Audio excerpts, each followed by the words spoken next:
Alright, good evening everyone, welcome to the channel. Tonight we are back in Pillars of Eternity 2 Deadfire. We finished in Nekataka last week, and I probably should look at changing my my skin just for this sort of game. I'll have to have a look. I reckon I could do something. Yeah.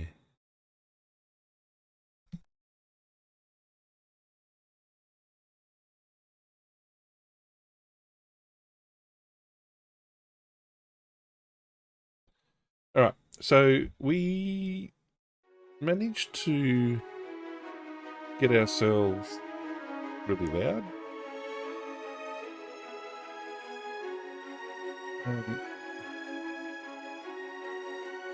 We finished Nekataka, so we'll load into that, and I think we're actually set to set sail.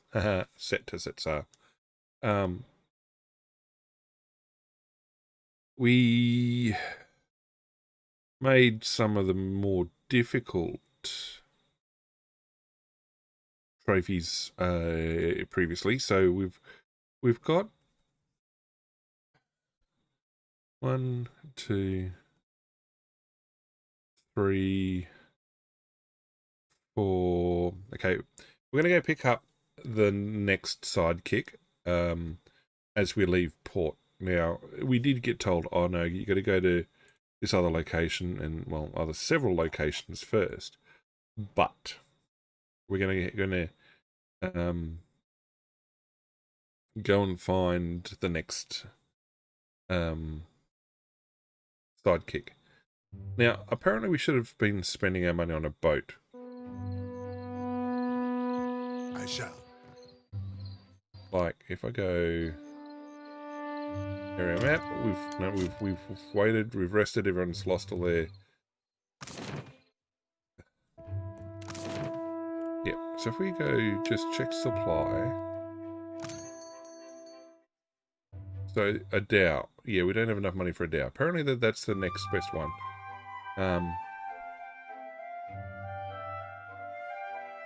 Few turns.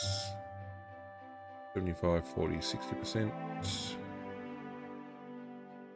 I wonder what I've got.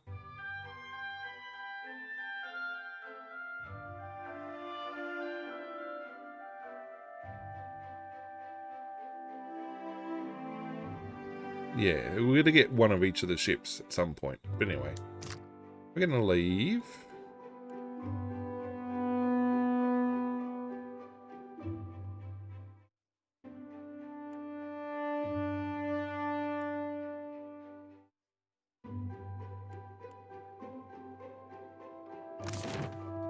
Alright, fair enough.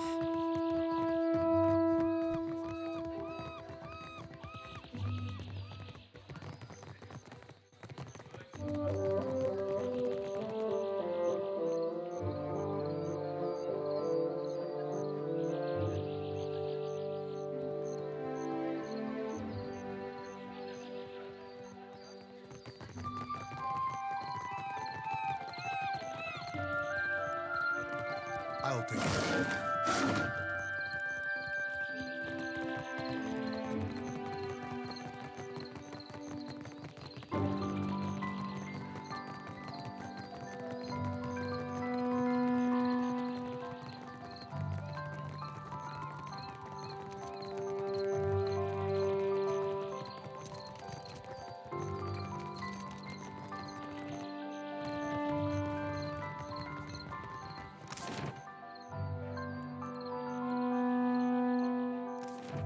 Pretty. Alright. Gotta head directly east, apparently.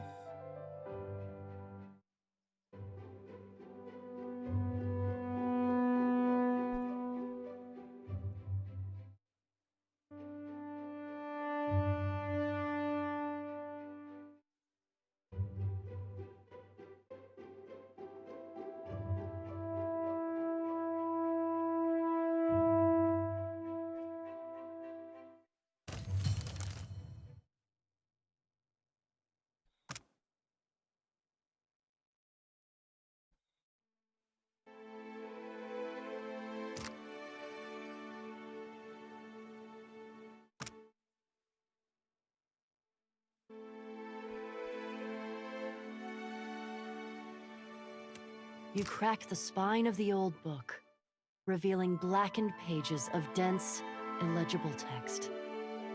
The words recede into the shadows the longer you focus on them. Suddenly, the page widens to eclipse the world around you. A dark void stretches out on all sides, the air full of choking fumes that carry dying embers and curling flakes of ash. Something stirs in the darkness. An old woman steps forward, leering down at you from on high. Her smile is toothy and cruel. Her cheeks warp around it like melted candle wax.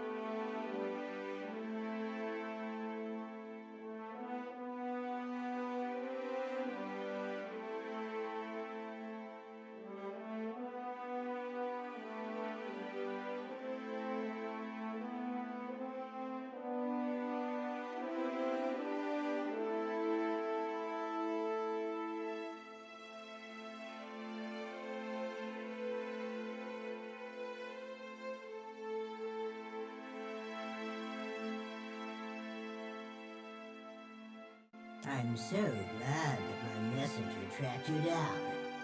These days it's impossible to find good help. Before you draw your weapon, know that these proceedings are under a banner of peace. If this was a trap, it would have already closed around you. While Bareth whispers in one ear and Aethys shouts in the other, I thought you could use a more seasoned perspective to drown out the noise. Don't you find it unusual how open and accessible my siblings have made themselves? After millennia of subdued whispers, now they practically scream their intentions. And isn't it strange how we never bicker unless a mortal is watching? If we still possessed our glorious titans, my siblings and I would have put an end to Aethys and his rampage by now. While we are powerless to stop him, some of my kin wish to observe how mortals respond to this threat. They think it will shine a light on the value of our patronage. Have we raised you well enough to be self-sufficient? Or must we return to Eora and impose some corrective measures? What indeed? That would depend on which of us you ask. A cross-section of society has converged on the Deadfire. Some of my kin are of an opinion that we are meant to judge mortals on the basis of their performance, while the rest of us have already made up our minds on the matter.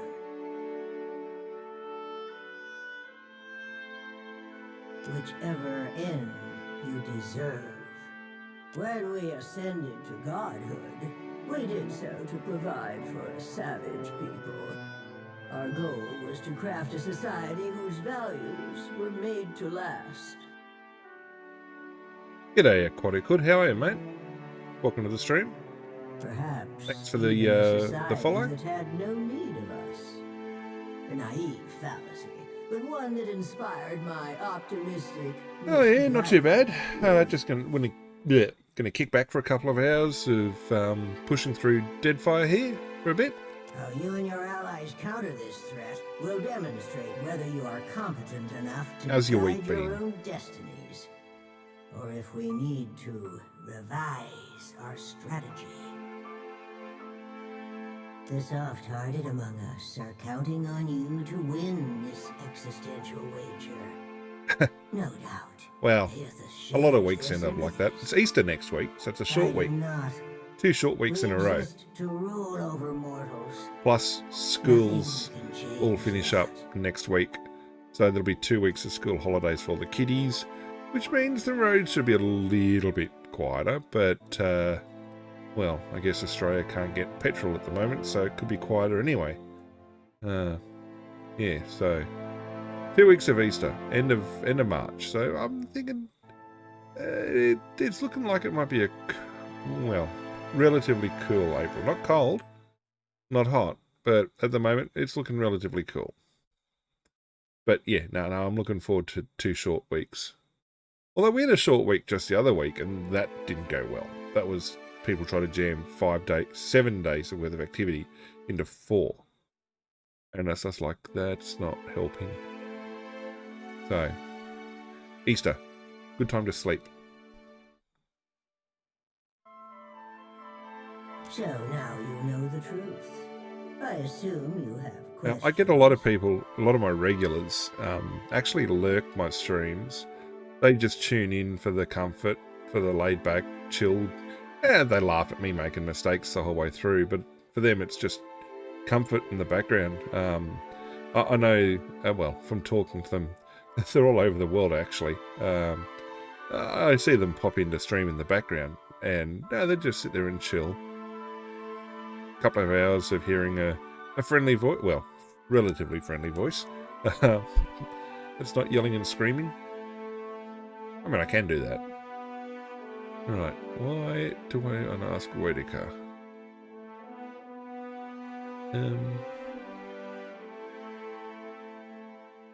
Nothing you've done has tarnished it utterly beyond repair. You may congratulate yourself on that much, at least. Whether knowingly or unintentionally, you seem to find yourself on the vanguard of change. Mortals like you come but once in a lifetime. I'm not sure if you caught the stream on Monday, which was Mass Effect 2. I'm doing it on Insanity from the word go, which probably wasn't very a smart thing. But I imported my level 60 Paragon ship from Mass Effect 1. I was just like, look, I only want to do one playthrough. I mean, 2's a bit better than 1, gameplay-wise. Story-wise, I haven't made my mind up yet. But I got stuck with Kasumi on Kasumi's loyalty mission. In hindsight, should have been a lot better leveled. I needed better armor. I needed the weapons, more punch from the heavy weapons. And yeah, when settling into a drawn-out gunfight, Kasumi's not the character to be hanging around with. And so that dragged for a half an hour longer than it should have. And it was a little frustrating, probably because I just wasn't set up properly. But yeah, that was, I was exhausted. I was exhausted at that point. I was just like, I just want to go to sleep. But I'm not going to go to sleep till I finish the mission. Some would react poorly if I stripped mortals of their freedom without giving them a chance to plead their case. You have the honor of standing tall as their advocate. Well, it's almost like I'm playing Erica on Sundays at the moment. I started Sunday just gone. But I've got enough time to get 2 playthroughs. I've got to do 6 for the plat. So I did the first one. Not too bad. Started the second one, thought, well, I can always stop. No, you cannot. There's no save points. There's no place to auto-save or anything like that. That's it. You got to play it through. You got to start it. You got to finish it. So that was fun. So you've never heard of Pillars of Eternity? Okay, so have you heard of the Baldur's Gate series, like the older ones, Baldur's Gate 1 and 2? Just trying to think what the other game made in the same engine was. Icewind Dale. They were made in a game engine called the Infinity Engine, and it was basically an isometric type RPG. Well, it was RPG, straight D&D, but it was in an isometric style, party management, etc. Blah blah blah blah. That went down well for those games, and then Neverwinter Nights turned it 3D. Torment. So Planescape Torment kind of went back to the Infinity Engine, but not quite. That was weird, going into the planes. And then Torment Tides of Numenera was not really in sequence, but sort of... That was a weird game. And then I finished all of those, did a couple of other WarioWare games, and then picked up Pillars of Eternity. Now, Pillars of Eternity is...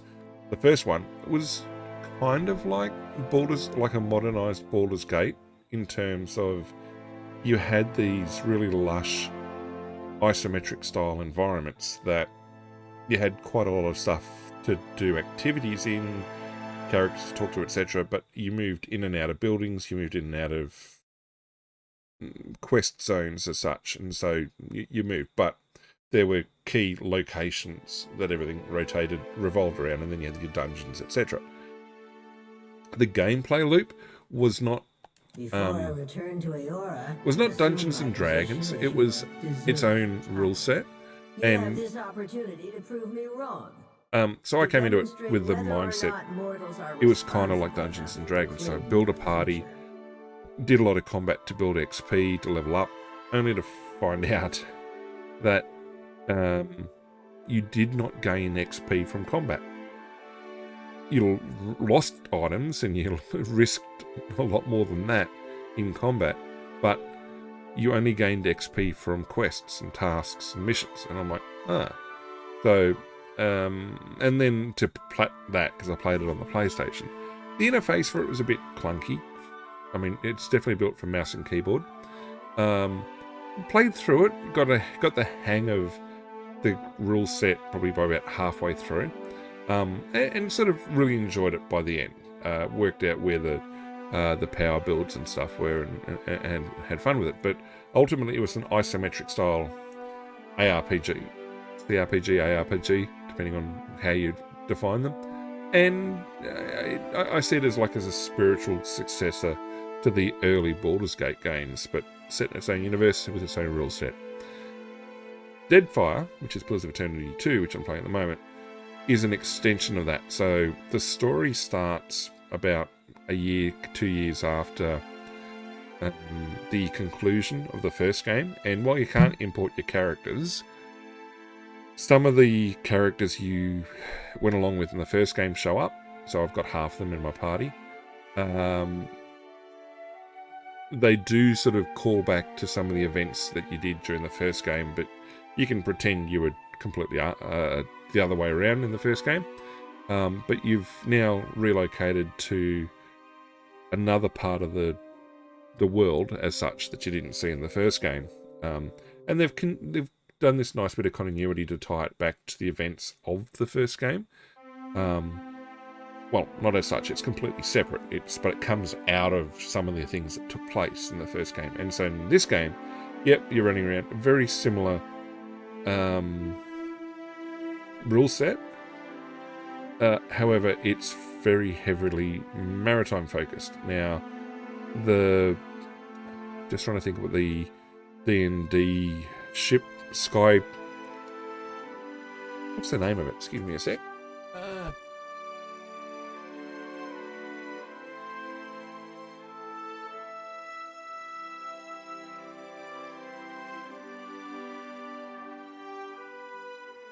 Oh, I thought I had it on my shelf. I can't see it. It's like a cross. If you're looking for an equivalent to other rule sets, it's like a cross between, if you've ever played D&D, baseline D&D, so maybe 4th edition, and the spaceship based one. I forget what that rule set was called. Or alternatively, it plays kind of like Sid Meier's Pirates in some regard, but with an RPG rule set and RPG characters. So yeah, and this game certainly also has a lot more of these sidebars, I guess, where the story is developed. I'm sure it's going to be good. Oh no, look, you're welcome. When I finish playing this, we're actually going to head off and do Pathfinder Kingmaker. So that obviously uses the Pathfinder rule set, which is based on OGL, I think. If you're not into the ins and outs of RPG rule sets, it was basically a split off from well, a community split from D&D. They thought D&D was going in the wrong direction. There was an open gaming license, an open license available to seed their rule set, and they basically then created the Pathfinder rule set. And you got people complaining that Pathfinders lost their way as well. But then, so Pathfinder Kingmaker. Then, when I finished playing the Pathfinder games, we're going to head into Divinity. So the Larian RPG worlds. Now, obviously, Larian made Baldur's Gate 3, but before that, they made Divinity Original Sin 1 and 2. In fact, we're playing Divinity Original Sin 1 and 2, not the original Divinity. But so yeah, and Wednesday night's RPG night. So we'll be rolling through this for ages. I mean, it's 3 hours of alternative chunk. I think Neverwinter Nights took over 100 hours to finish, because that was weird the way they set that up and ran that. It took me probably 20 hours to get used to the changes. I'm a slow learner sometimes. Yeah, no, so Wednesday night's RPG night. What was the other games we played?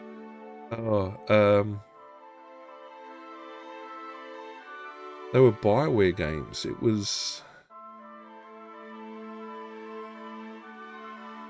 Give me 2 seconds.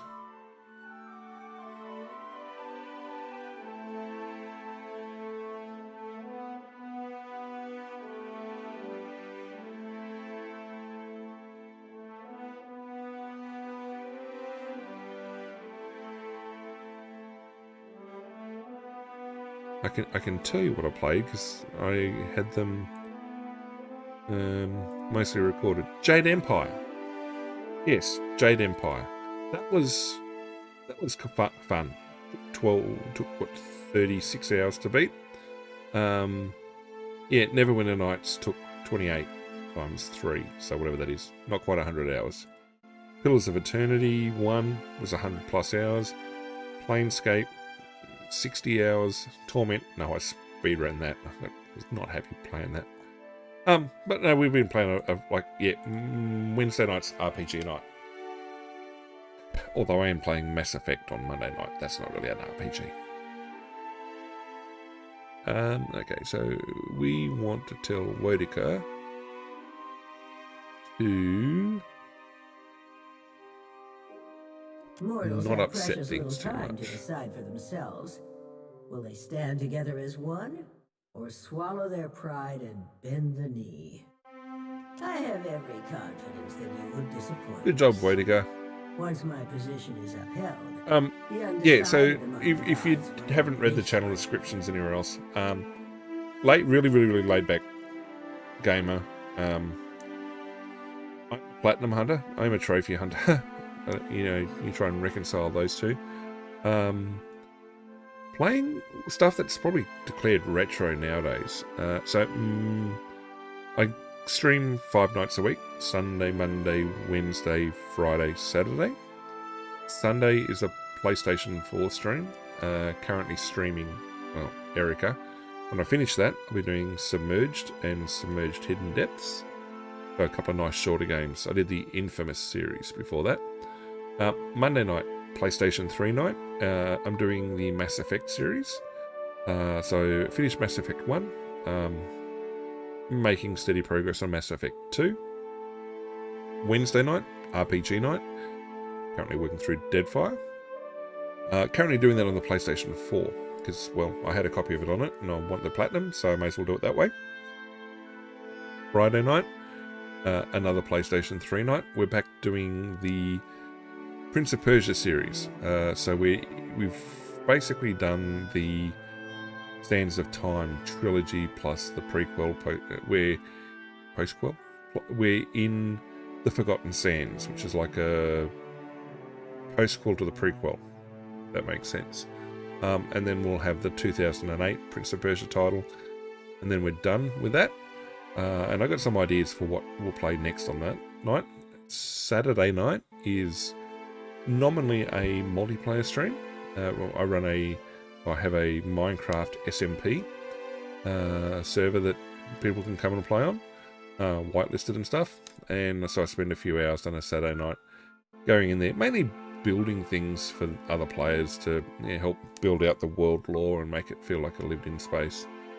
We also do weekly giveaways, if you weren't already aware, over on the Discord, and I'm pretty sure I saw you join the Discord. We have a giveaway channel. You head in there, find the blue button in the most recent one that's listed, click it, you're in the draw. That gets drawn Sunday before Sunday's stream. And this week it is a copy of Resident Evil Village. So yeah, good luck to everybody for that. Yeah, I thought I saw you join Discord first. And then if you want to join the Minecraft SMP, there's a channel on the Discord as well that's got the mod pack, extra mods, and a YouTube walkthrough of how to install it all in the mod packs and blah, blah, blah, blah, blah. But yeah, look, most people just chill, happy to sit back and chill and watch me muddle my way through games. Alrighty. We're going to skip those last 2 points. I think we will. This is not the end of our discussion. You know how to find your way back to this place. Wotica nods stiffly. You feel her presence drift as a breeze, rustling as it goes. If you don't mind me asking, just for my own edification, roughly what part of the world are you in, mate?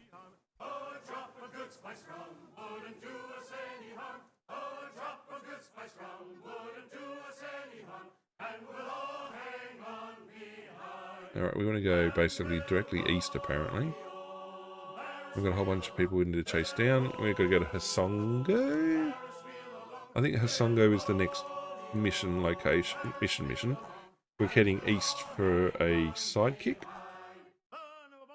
We finished Nekataka.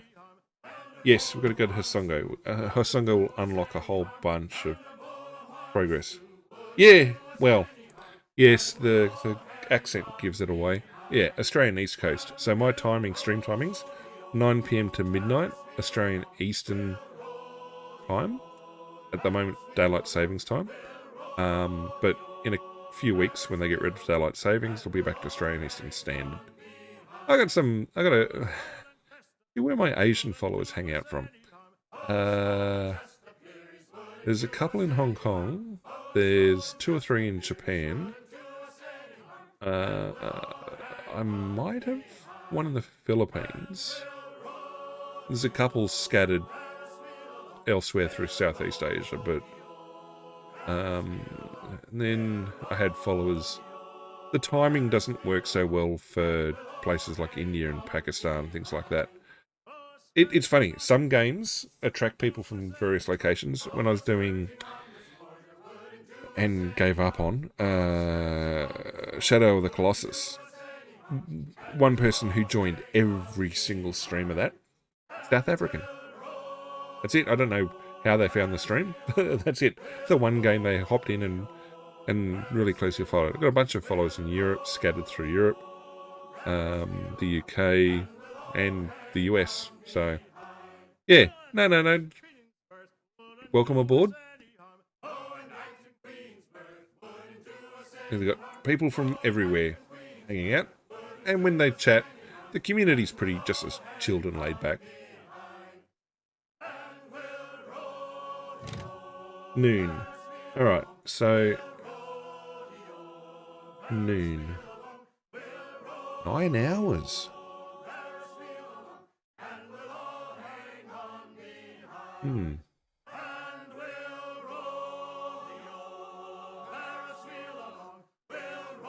Central Asia. You'd have to be Central Asia with a time difference like that. Otherwise, because it's, 10:30 UK time. An hour off would be Central European time. So you'd be... I mean, if you don't want to give your location, that's fine. Yeah, no, Central Asia. Welcome aboard.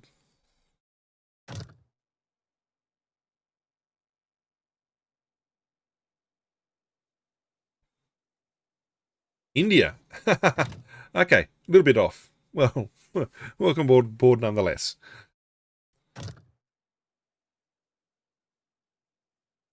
Well, actually, now hang on. India's by virtue of if you drew a line up to other Asian nations that it's in the same vertical slice. Yeah, it's kind of. I know they call it South Asia. I was thinking more Central Asia terms. I mean, look, I'm, I think it's an archaic way of looking at it, but India, Pakistan, Sri Lanka's an island by itself, but the way I was taught, that was the subcontinent. I know that if, say, I grew up in the UK, I would have been taught that India and Pakistan were considered South Asia, which, when you think about it, you've got Southeast Asia right next door, which kind of makes sense. But, yeah, no. So the way I was taught growing up was always it's the subcontinent. And so when people say, oh, they're from Asia and they're Indian, I've got to stop and think for a bit. It's like, wait a sec. Oh, that's right. It's called South Asia.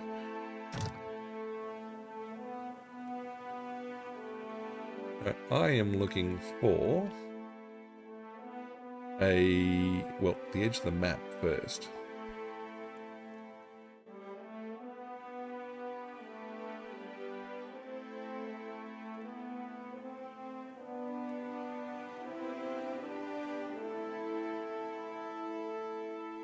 No worries, mate. Thank you for dropping in. Welcome to the lurk.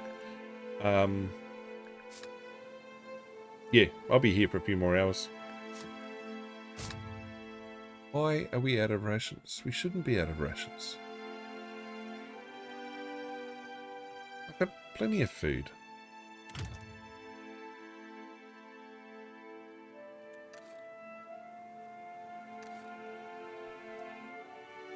Oh, I hit the edge of the map.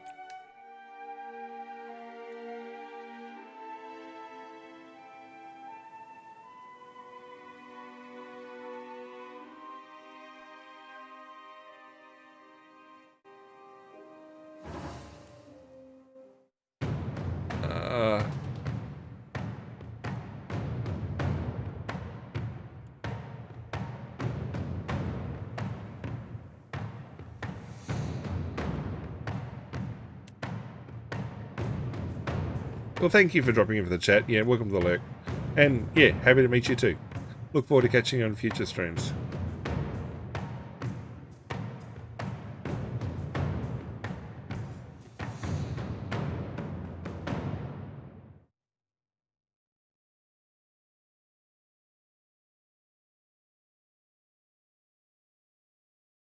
Right, combat time.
Nice.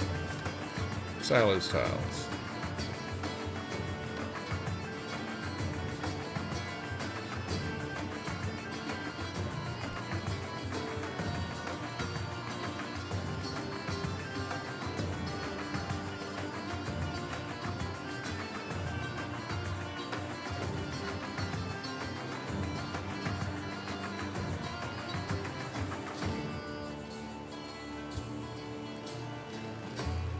What's that? Triumph. Colors.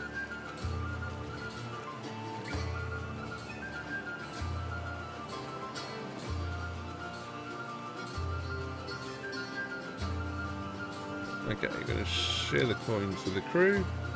Add to morale. Beautiful. What's that? Cannon. Hognose.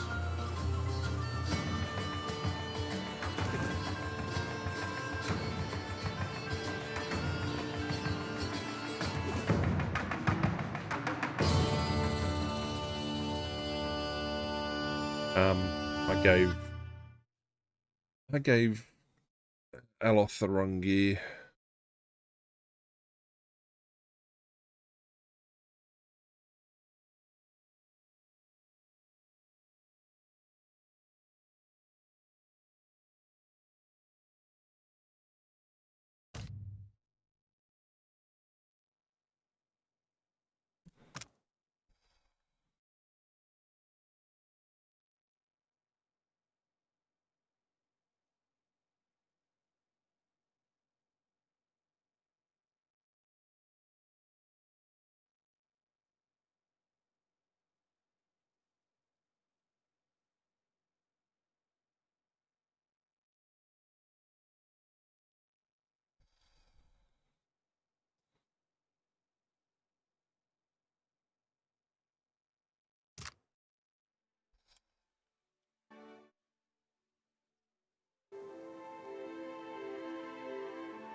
Where's my water?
Kunimaki, eh?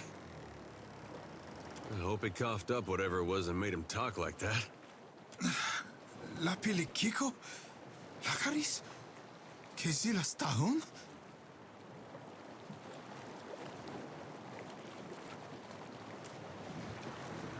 Rashku Hakusa?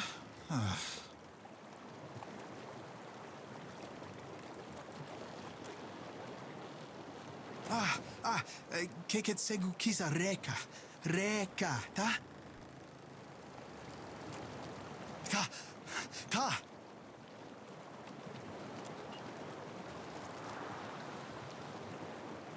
Kelak tekatu tetateghun. Te ekiwa kekek tetayete tetaki mashan. Kelash tatya tajlo.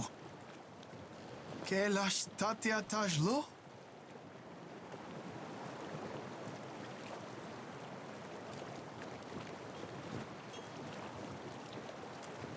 Da, Yuki, Ketagi, Rashta-sama. 3. Okay, we're going to make you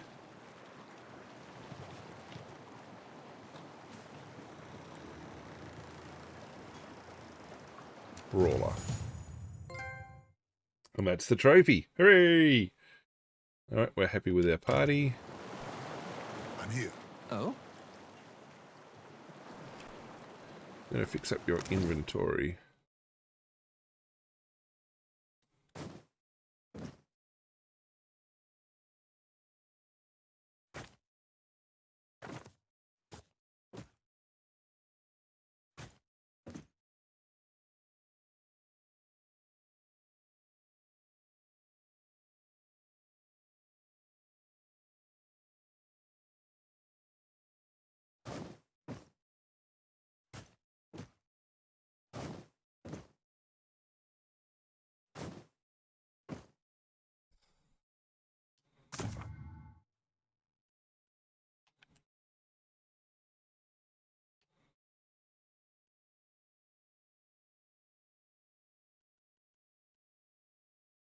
Wall of Draining is interesting.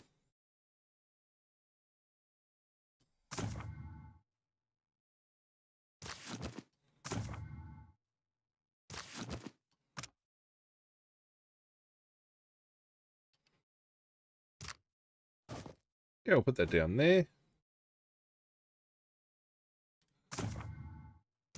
None of that one. But sort these out, because I reckon some of these have got...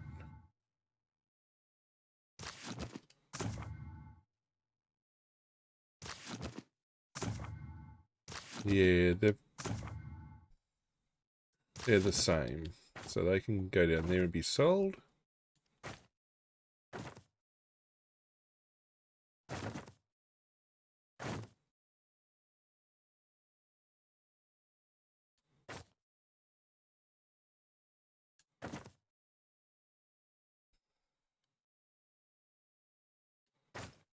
Well, how about we put them on the bottom here? We know that those are different. We got these ones. We've had a look. All right. I think we're good otherwise. Oh? What can I do you for? You want to talk to me for some reason. Watcher. Guess what? No, go on and guess, really. No dreams, waking or sleeping. Oh, that's I ain't had good. a one since losing those souls. I feel so fine. Like I swallowed a star and now I got light bursting from my chest.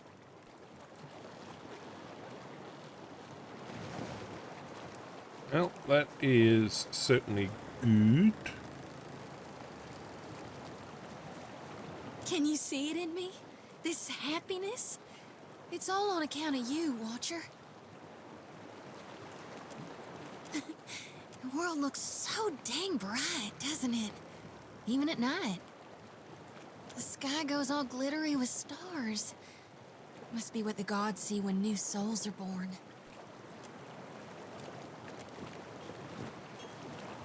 Okay, we've done our leveling. Let's go back to sailing.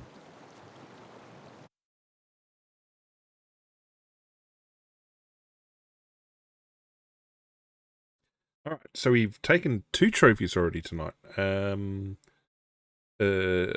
Sailor's Tales and Recruiter, which, well, I'll be honest, I wasn't expecting. But hey, look, 2 trophies are 2 trophies.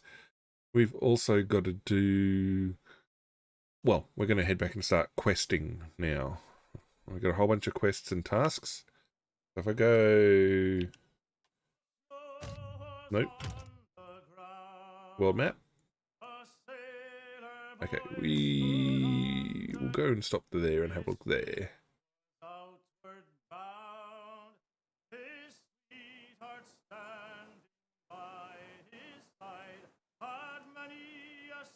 We'll finish clearing that area out. We're being chased.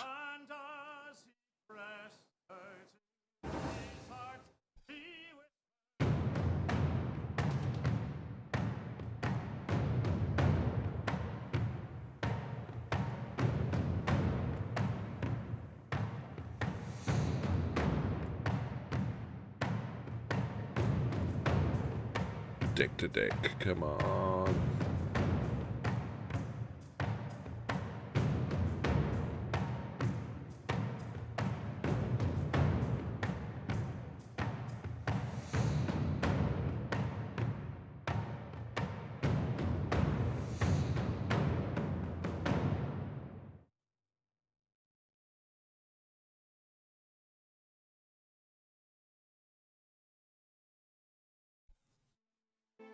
Right, there's a whole bunch of tasks coming up.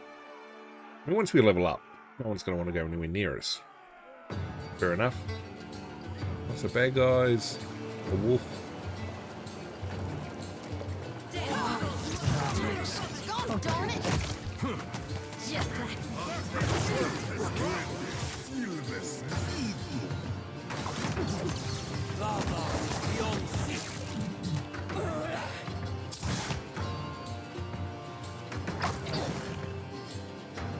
Where am I?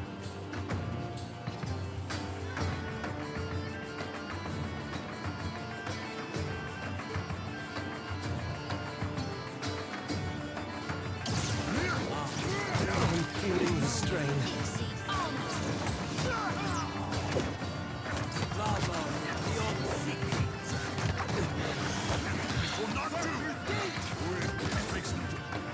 Oh.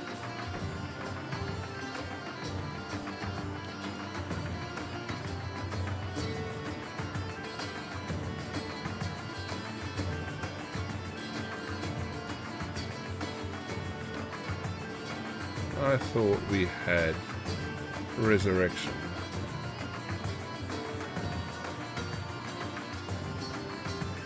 We do.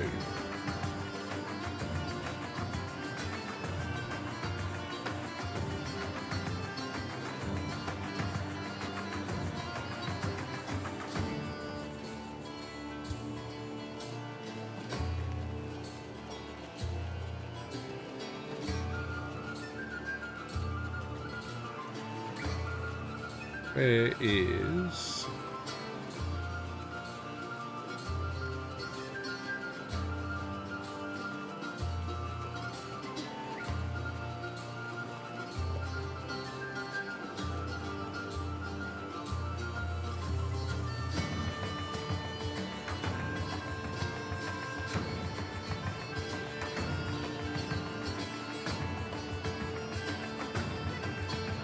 Ida?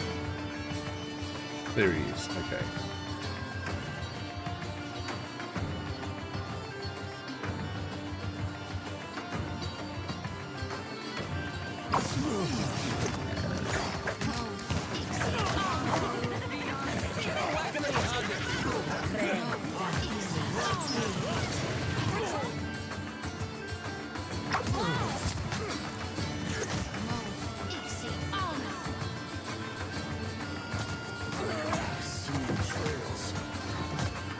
that was about as useful as a bump on a pickle. Ida took 2 wounds.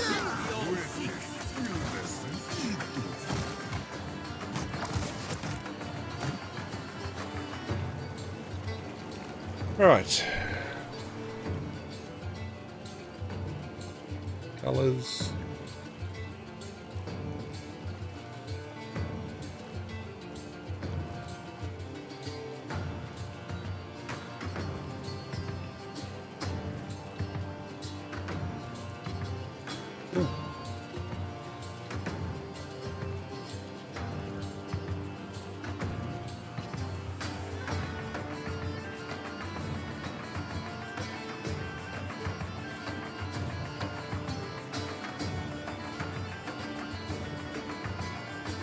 There's no wizards there. Nope. Alright, so share the coins with the crew and take everything. Probably should save it just in case Ida's falls. Gotta try and keep Ida back, I think.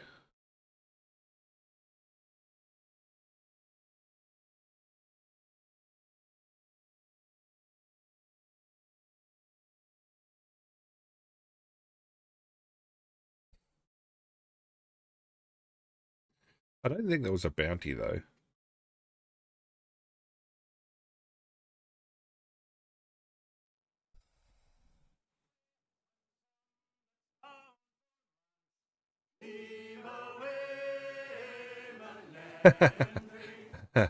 Well,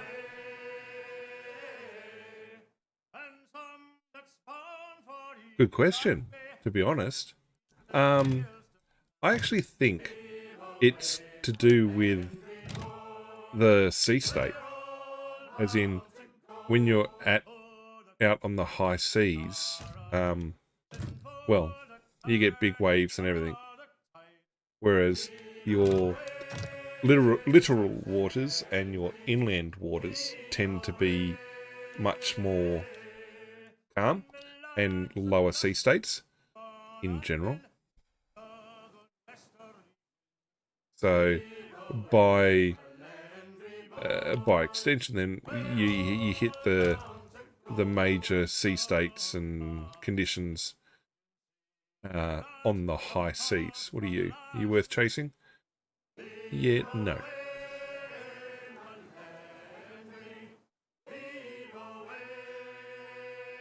I'll end. I can.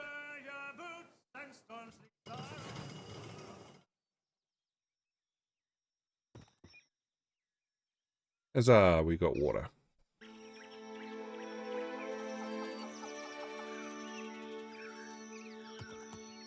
And fresh fruit. Good work, me.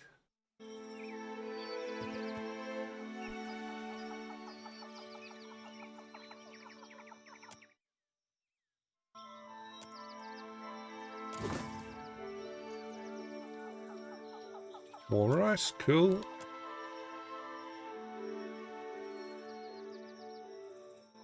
Serious? Well, there you go. Yeah, okay, that would make sense. The more you learn. I'm not doubting you. I'm going to actually look that up myself so I can save a reference for it.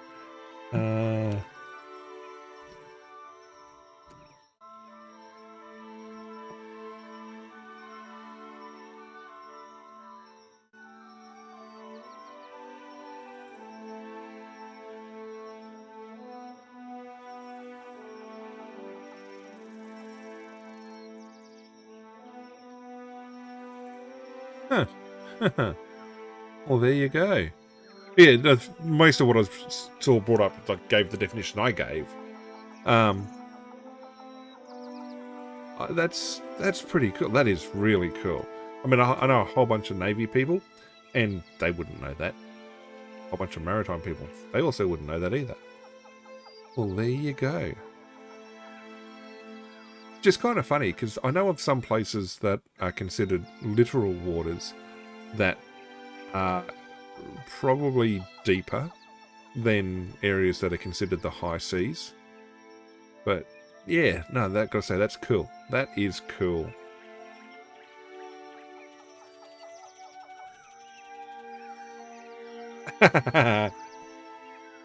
Well, you know me, I would have picked a third choice anyway, and still been wrong.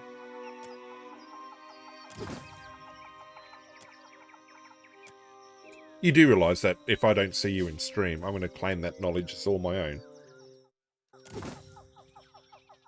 Don't know how I'm going to use it in conversation. Oh, I'll come up with it.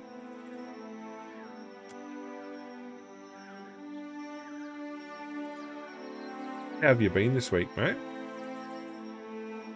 Did you end up using your Steam gift card yet? Are you waiting for the big spring sales?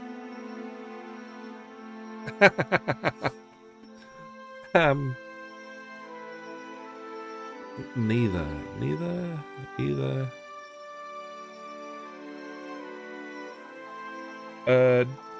See, I've got to pause because I've got to. Speaking of the look up the basis of words, I had one of those words came up in the discussion I had. Okay, neither. Yep, neither was what we had, and the person I was talking to, my nominal boss, gave me two choices and was in the process of giving me a third choice. And I said, I want neither of them. And he goes, but there's three choices. And I said, yes, I want neither of them. And he's like, you have three choices. Yeah, and I want neither of them. He's good, but it's a binary choice. And it's like, well, no, it's not. So off to the dictionary we went. Lo and behold, neither can be used more archaically in order to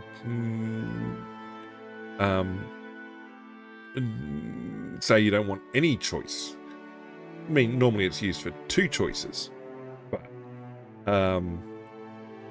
most people say not one or the other, neither.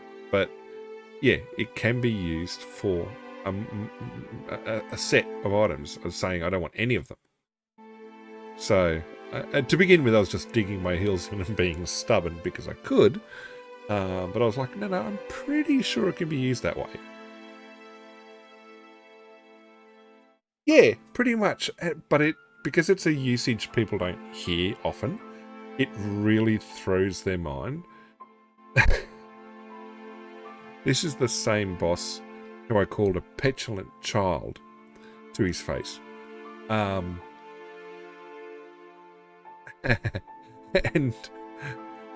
half the workplace, because it was a fairly open plan workplace, prairie dogs stuck their heads up all of a sudden. And said, look, he deserved it. He called me a thespian. And you could just see the cogs turning in people's minds as we were trying to work out, was that reportable to HR or not? And it wasn't, because once they caught up with what the word said was, not what they thought they'd heard, it all made sense.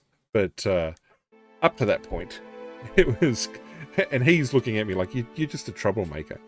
And I'm like, well, you're the one who's here acting like a child. Yeah, no, he deserved it. I deserved it too, apparently. What was another thing we did?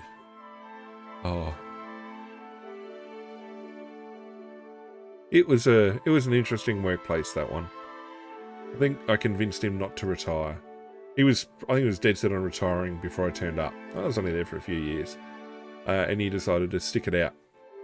Because every day was an adventure when I was around.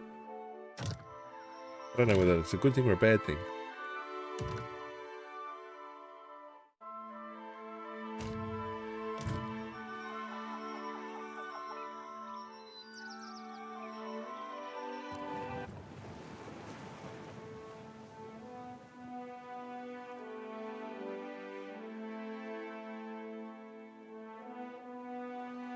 I say leadership is about getting people to follow you, but I don't know if it still counts if they follow you out of curiosity.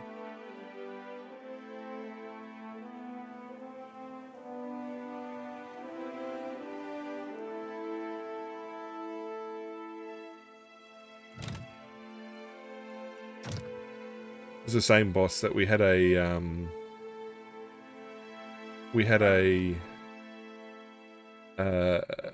like a training day. Why can't I get in there? I can. Training day for something, and 2 or 3 days worth of training, and you had to, fill out those butcher's paper things, and do group activities and stuff. And he was the sort of person that wrote with a fountain pen and everything else. So I was adamant that his handwriting, he was taking too long to write down basic stuff on the sheet of paper. If we wrote faster, we could be out of there faster. So I took over it one morning, before morning tea break one day, and he was like glaring at me, and I'm like, I'm not giving it back. And so he goes to me, it would be something or other. The instructor, who apparently knew me from years back, was there watching too. And I said to my boss, I said, look, your reverse psychology is not going to work on me, thank you very much. And he's opened his mouth to say something else. And I said, and you know just as well as I do that the normal psychology is not going to work on me either.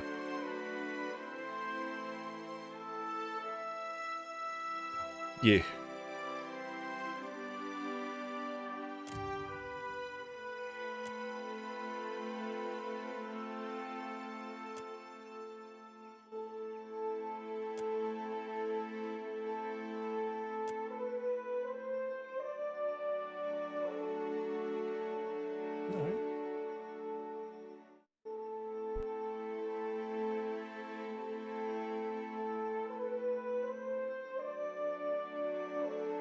Give me just a sec.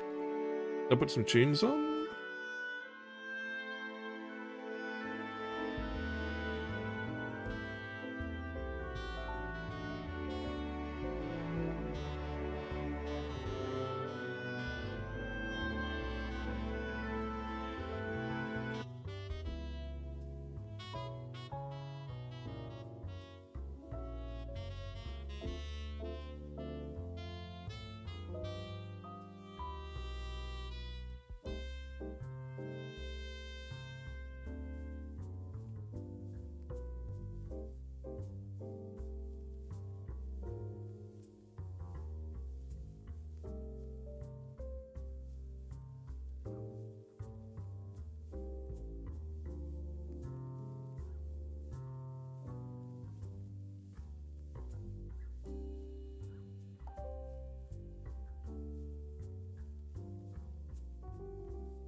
Alrighty, coming back in. Sorry about that. Sidetrack for a little bit. We're back into it. Okay. We're going to go for the path, I think. Take, oh no, he has got his injuries. Ooh.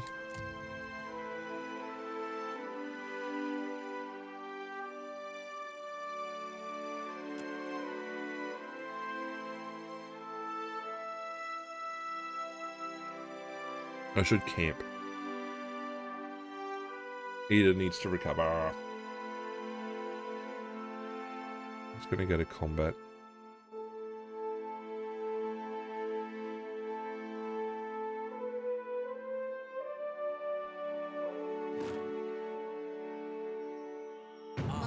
exceed honor. One skelly.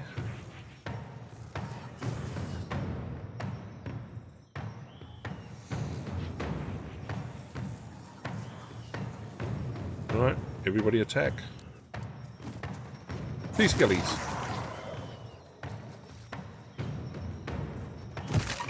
3 skellies. Nope, a ghast, a rot ghast. Okay, Eda, you gotta hang back, you silly. Just like that. 2 rot ghasts. That's not very A helpful. ravager. Skeletal warrior.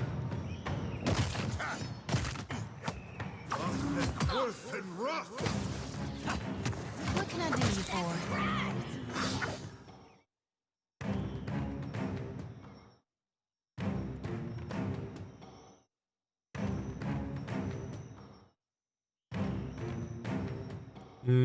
No. Did I give you anything worth hanging on to? White leaf? No. Potion of minor barrage? No.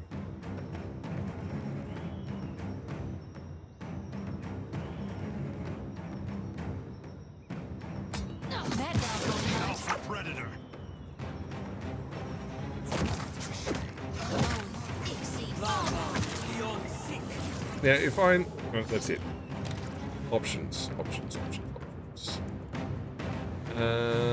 Combat start. That's fine.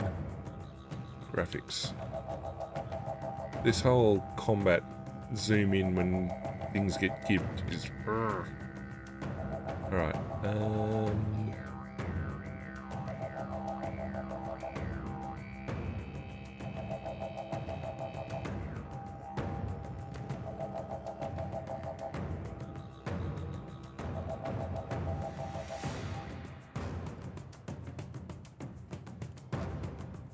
Kill cam. Cinematic shots based on...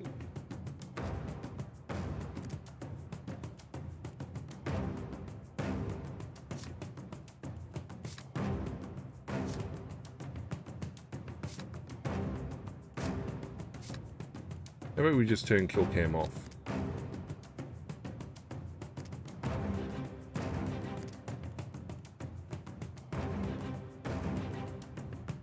Alright. And I can look at my achievements. Save changes. Yes. Trying to keep eyes on Eda. You keep moving the... Not very helpful.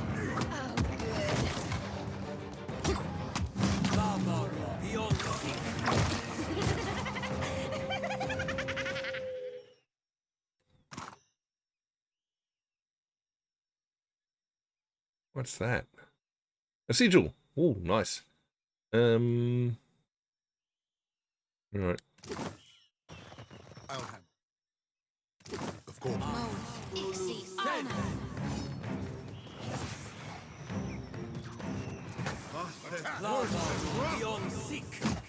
Eda's got this dash, which is good, but it puts him into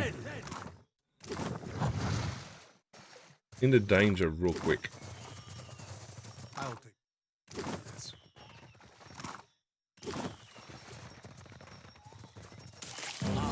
Exceed honor.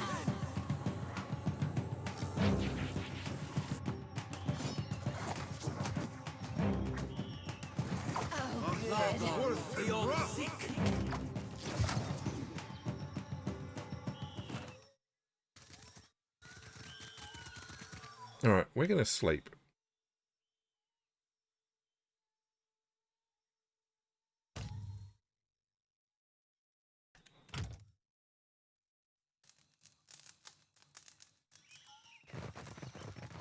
I'll handle this. Gave Eda his health back, which is good. What do I want to interact with?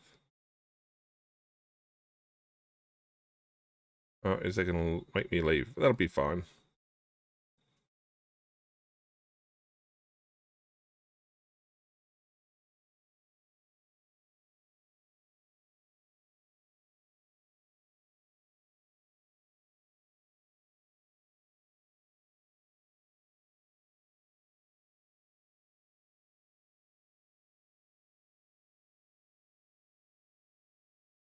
So I'm still not 100% sure whether or not we're getting XP from combat this time. Ooh.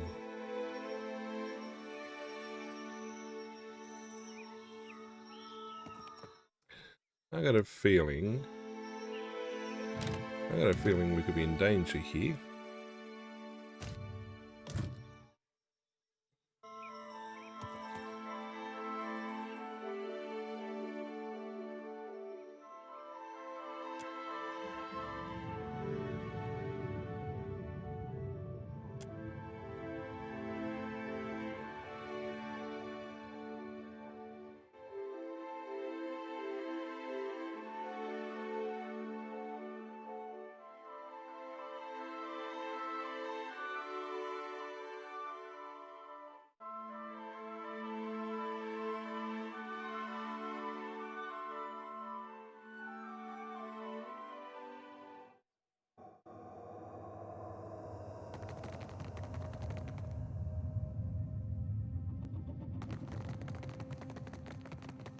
No. I probably should have been sneaking. That would have been smarter. Well, let's attack.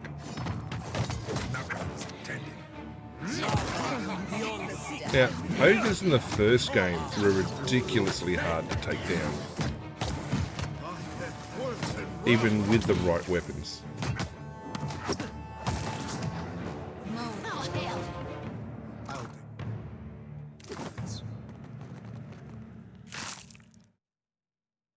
G'day, Lord Typer. Thank you. I'm not doing too bad. Yourself? You looking forward to Easter? Well, okay, you're not going to be around. But anyway. Well, thanks for dropping in. You might? Yeah. I'm going to go that way just yet. Oh, good to hear, good to hear. Vampire.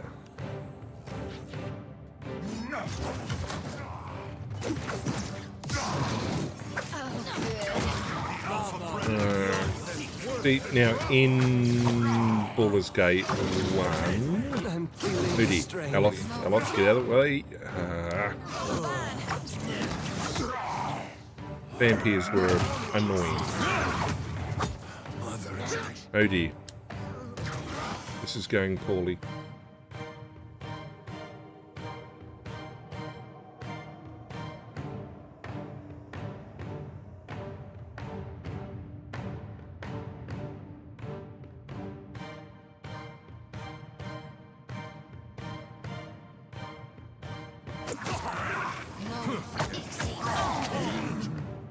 However, I could have revived the fallen. We rested. She should have got her spell back, unless you use Wicked Briars.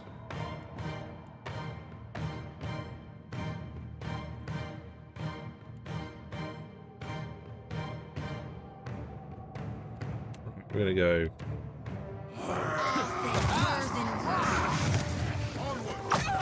Just like that.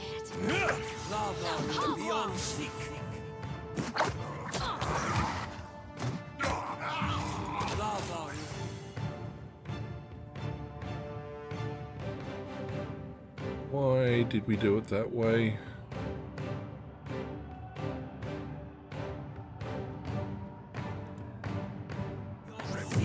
That dog won't come too good.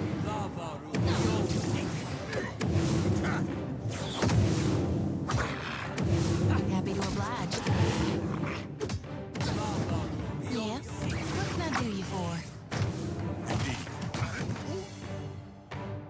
Mo.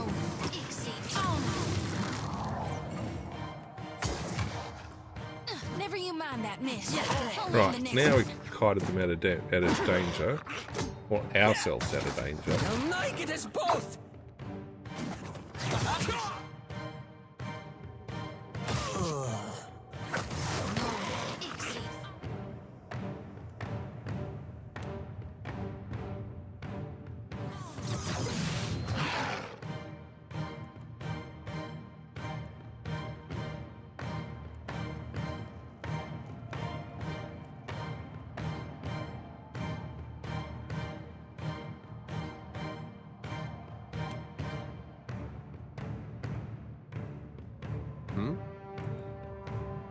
We are going to go... Well, he's on Discipline Barrage already. We'll just go with that.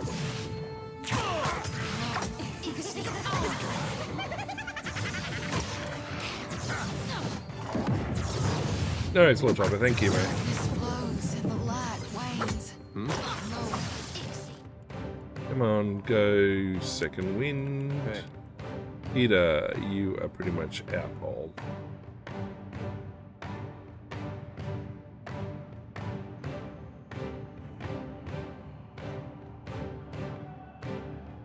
Why do you have Soul Strike?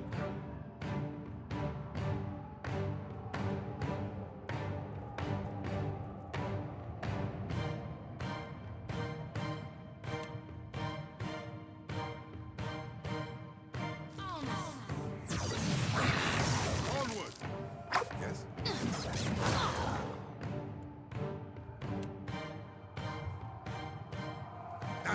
Just like that.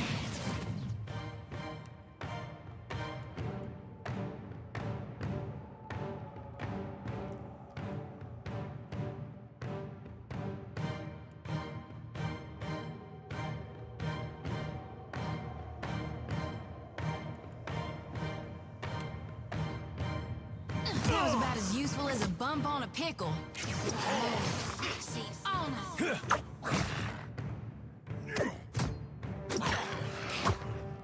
Oh, good.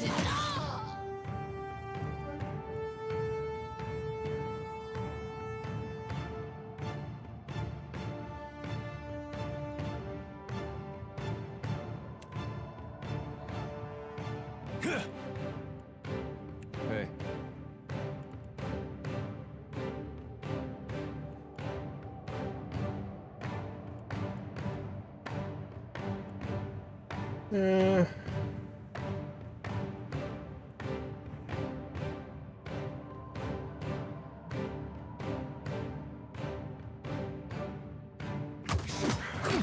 It's not working.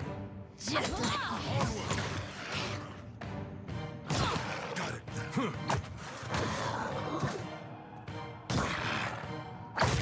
Got in.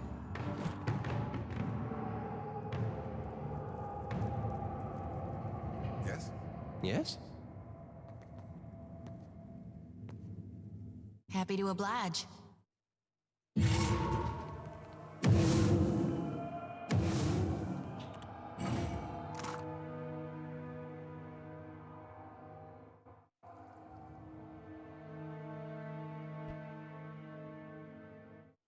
Well, that's pretty cool.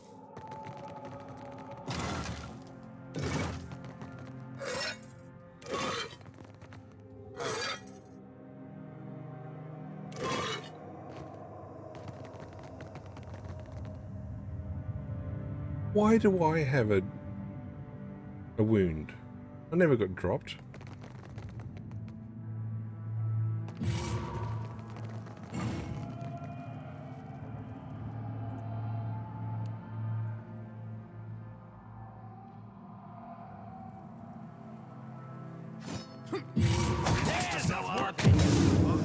Worth it.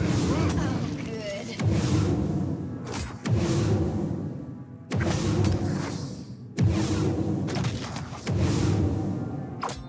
There's gonna be a quick way to drop these things. Stuff. I took all the traps with it.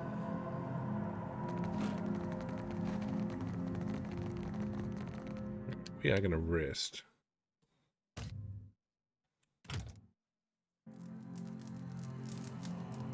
Okay, everyone's lost their... I'll do.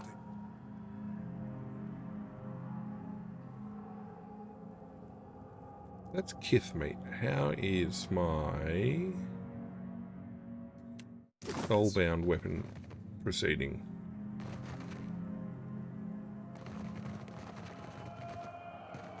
Ready to move. Exceed. On.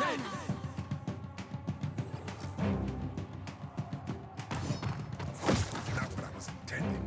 Just like Behold me, mother. feels like wading through mud up to my armpits.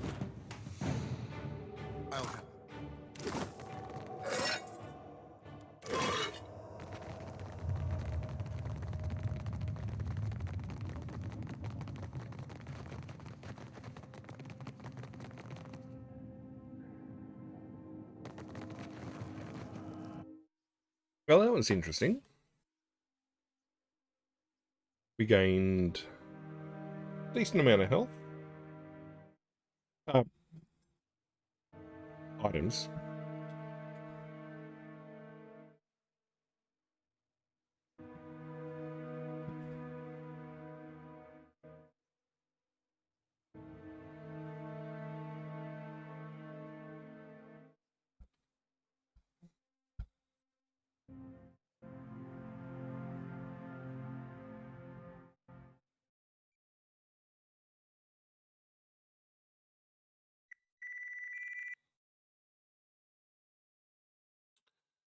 Um,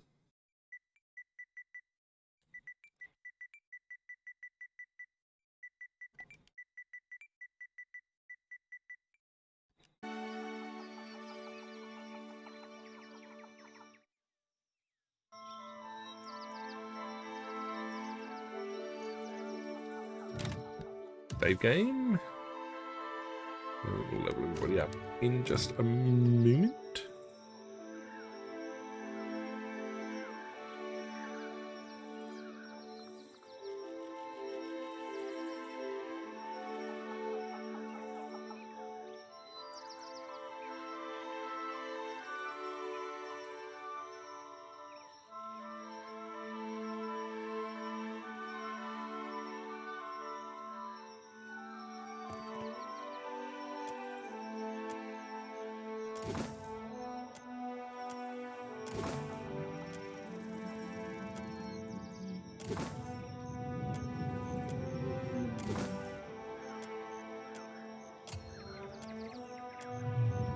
Huzzah.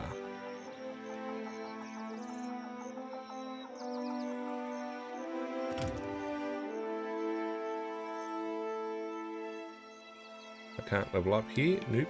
Fair enough. I found my spine on the dead fire lines. Tell me way, hey, hooroo, yeah. From a deerwood babe to a sailor fine. Hoorah for the dead fire lines. Now dead fire roots, they make good time. Tell me way, hey, hooroo, yeah. With the clear white straits and inlets fine. Hurrah for the dead fire lines. Oh, they're the lines where you can shine. Tell me way, hey, oh yeah. Oh, they're the lines where I spent the prime. Hurrah for the dead fire lines. Just take a trip to Port Magie. Tell me way, hey, oh yeah. To Port Magie where the sailors stay. Hurrah for the dead fire lines. Then valiant captains you'll see there. Tell me way, hey, hooroo, yeah. With the knee-high boots and the fine dark hair. Hurrah for the dead fire lines. That is... yeah, the island Negatakis up, which we don't want to do anything else to just yet. Around Cape White with the sky sail set. Tell me way, hey, hooroo, yeah. Around Cape White and we're ringing whack. Hurrah for the dead fire lines. Well,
Yeah, I wasn't about to kill Valian Kruge.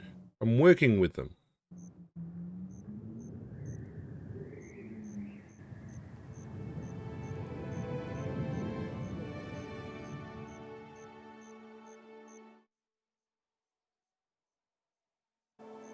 Where are we?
Good job, me.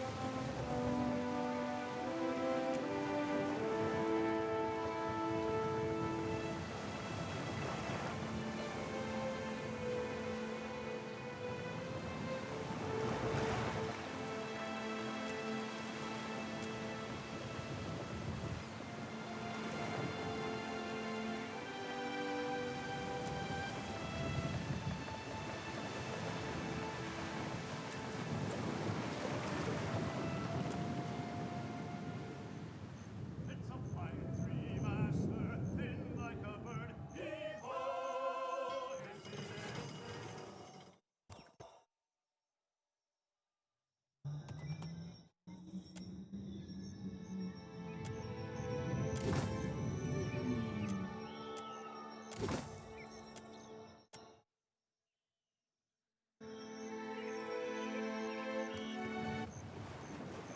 Here we are. Hosongo.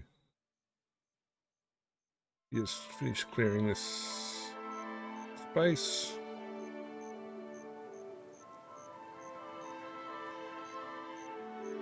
We're down out of fluid. We're out of fluid.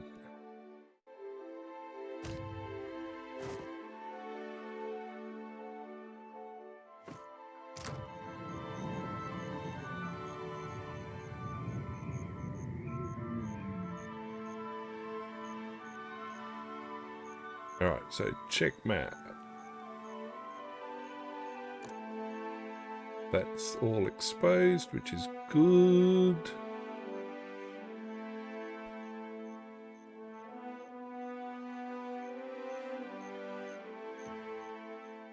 Alright, we're going to sell a whole bunch of stuff. Level up.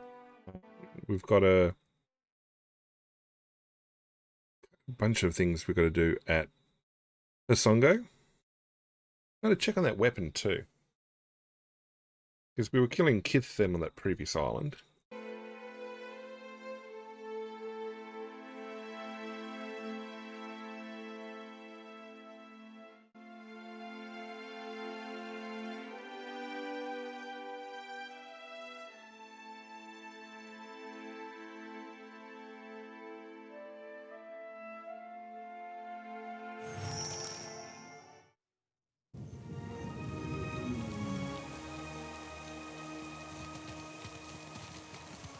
I don't get this at all. There was a Dawnstar settlement on Hosongo. The place got trampled just the same.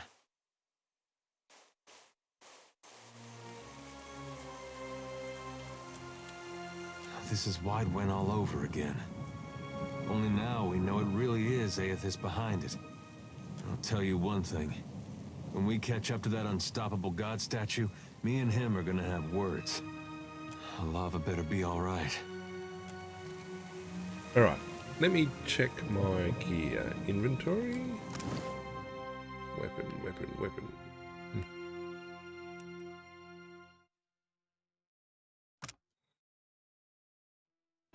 Spellbound, yeah.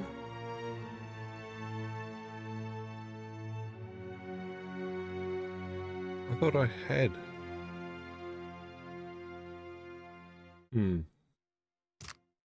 Doesn't want to do it just yet. That's fine. Okay, we're gonna Yours to level. command, Captain. Everybody's gonna level. Careful. Okay, we're gonna keep building your arcana skills and your metaphysics and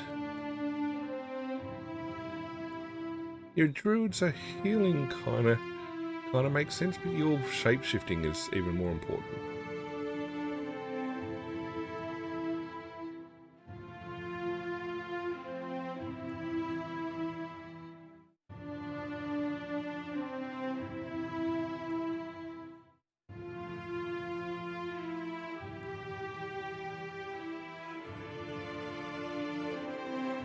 Fencing wind is good, I think.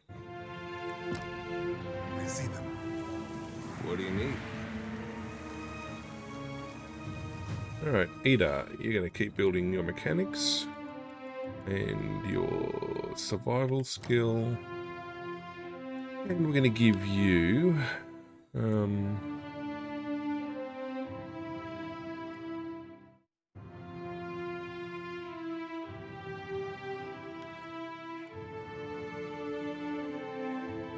toughness. Yeah.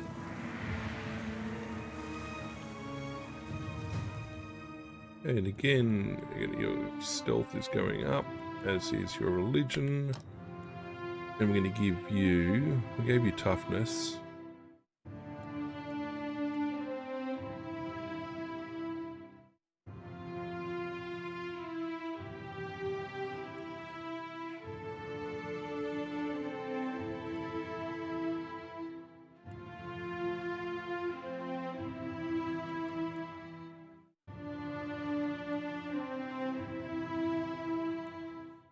I mean, Searing Seal, she's pretty quick with her seals.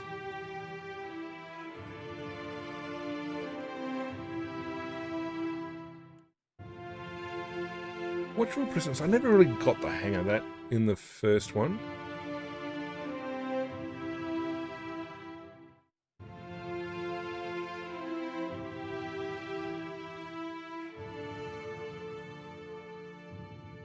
We'll go Searing Seal, I think. That's a Divine Mark. Yes?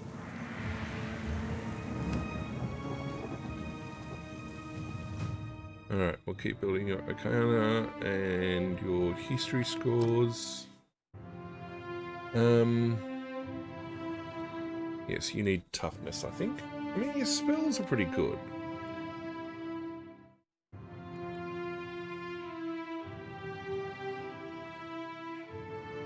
Like, it's sort of like, yeah, all of many colours.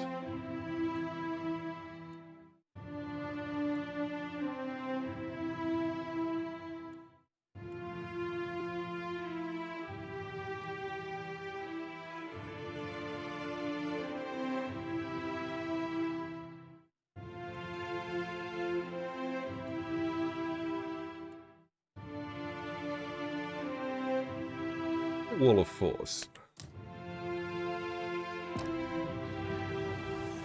I'm here. And my upgrade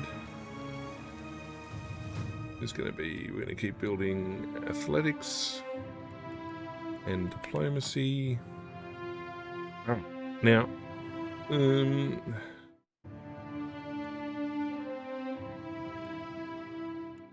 toughness, I think.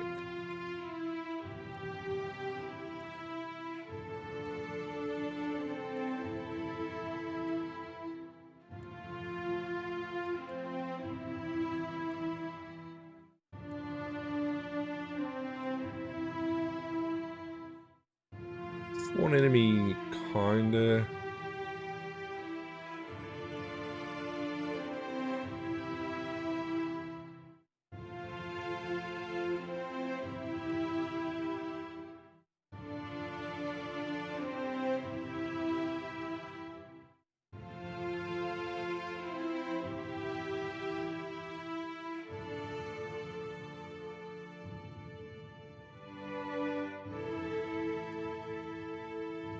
A glorious beacon, I think.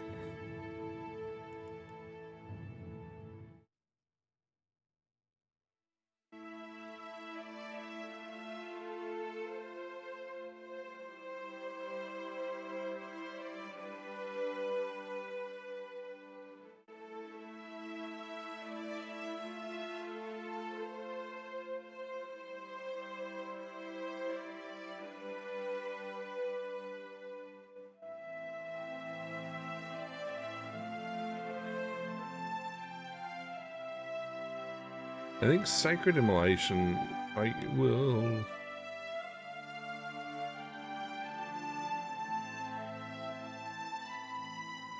Healing Chain sounds good.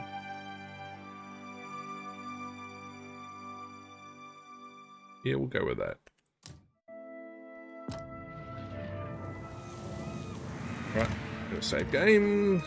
I don't think we've got much in the way of bonuses. Aethys was here, all right.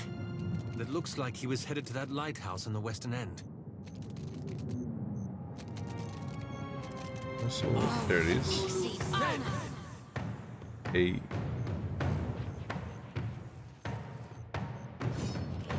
That dog won't hunt. So I take it we were probably a little bit too early.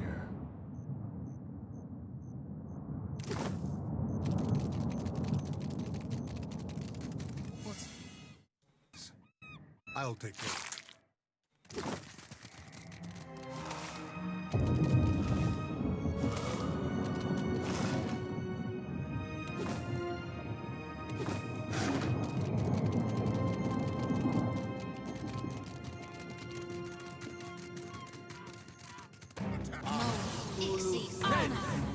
Where'd that guy come from?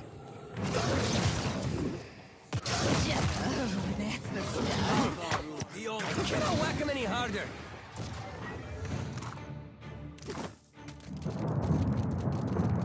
I'll handle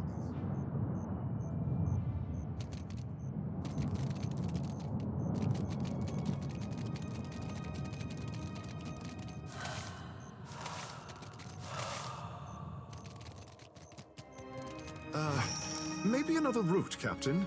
One that does not take us into the snake's nest? Maybe.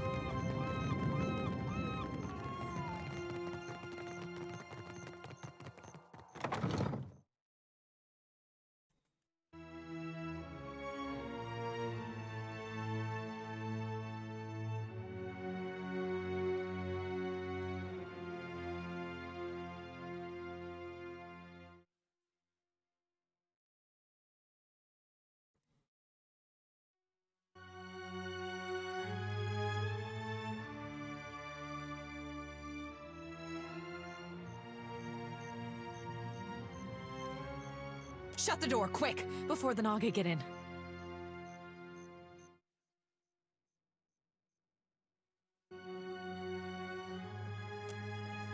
We're the finest soldiers and cannoneers in Aora. We don't need anything.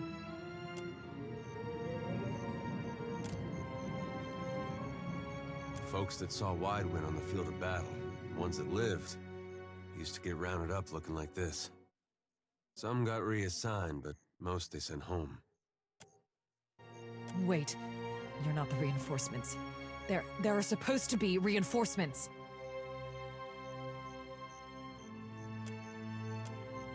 The first thing was the Colossus. It showed up a few days ago, a week ago, I can't be sure. But it was huge. Glowed like luminous Audra. The Colossus was coming right for us.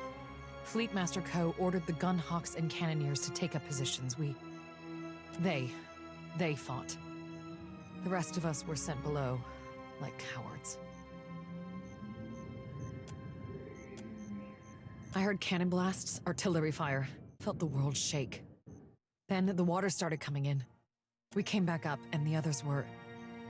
I don't know, like they'd been turned to ash. And the Colossus was walking away. The fort was flooding, where it had broken our walls, and the luminous Audra in the lighthouse had gone dark. On the western side of the fort, It's a true marvel, a monument to Rawatayan engineering. Proof we can tame and transform this place once we get rid of the scale bellies. The Naga.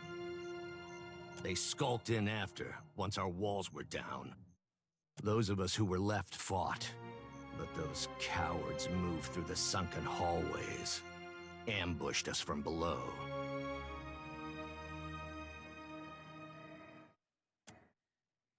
We were ordered to defend this fort. Our people back home depend on our food shipments. Those snakes are little more than animals, no match for trained Rawatayan warriors. When the Hazanui's reinforcements get here, we'll strike back. And build our walls back up so nothing gets through. And double our cannons, so we can destroy that Colossus if it ever comes back.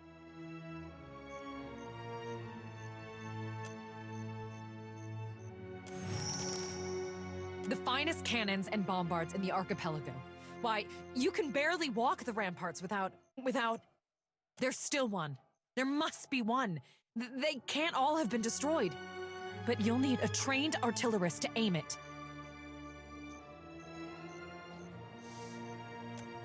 That monster that killed our people?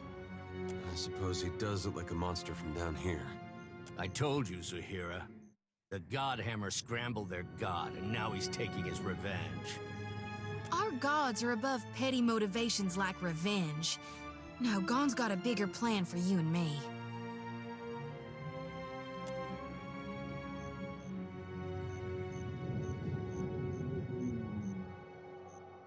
It's no coincidence your Aethys shows up just as Latharn storms out. Dawn Stars. Fleetmaster Co. hired them to tend the fields that supply the mainland, but they started acting strange, dreaming strange. You mean dreaming of things to come? One of them, Latharan, had a row with the Fleetmaster over it, left angry just before the Colossus showed up. You think that's a coincidence? I think their praying called it here, getting back at us for the Godhammer. Even if not, they definitely know something. Spitting at our god? You ought to fear for the future of your soul. Is there anything else? Zahira, assistant quartermaster. Don't go back out there. You'll be safe here until reinforcements arrive. Just stay away from the water. Damn scale bellies are hiding down there. They'll ambush if you get close. Well, sometimes you can see them if you look carefully.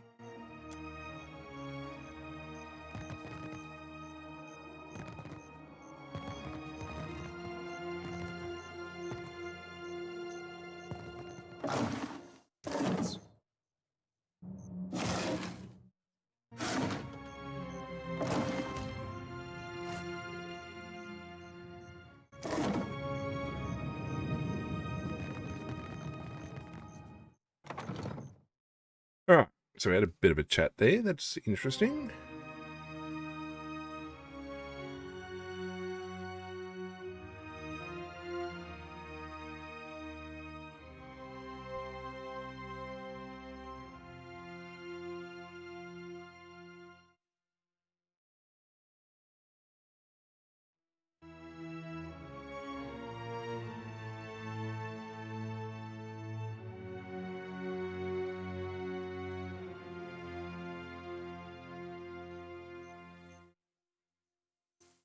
I shall.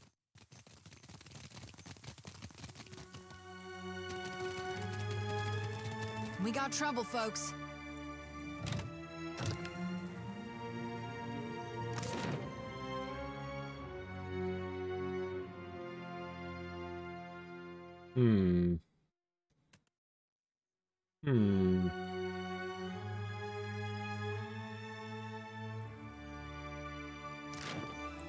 Ready to brawl, I'm free. Ixie, on us.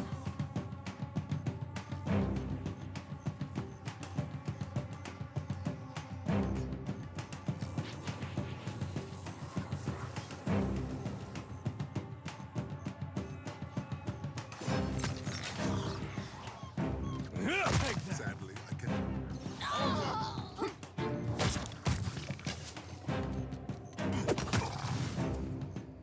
Oh,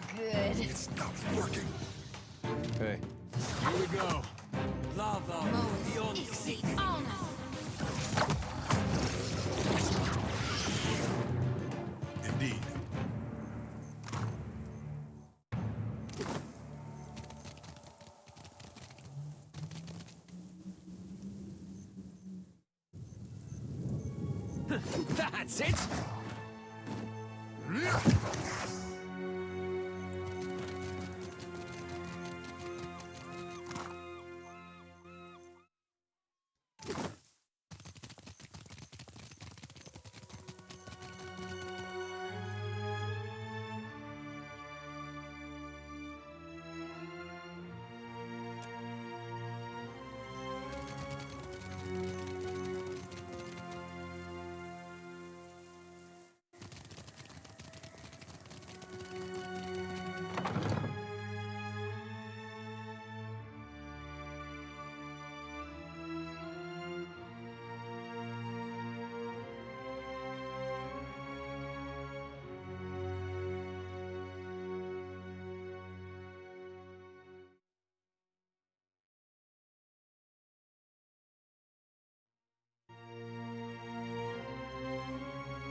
No! Is it me, or is that an awful lot of black powder? Easy. Oh.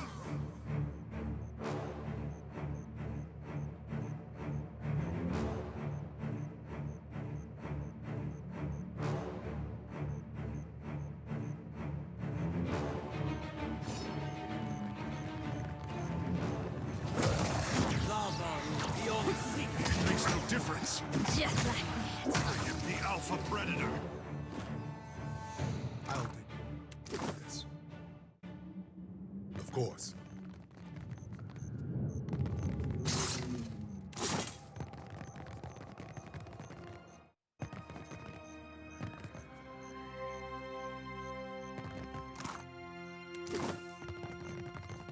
I'm here.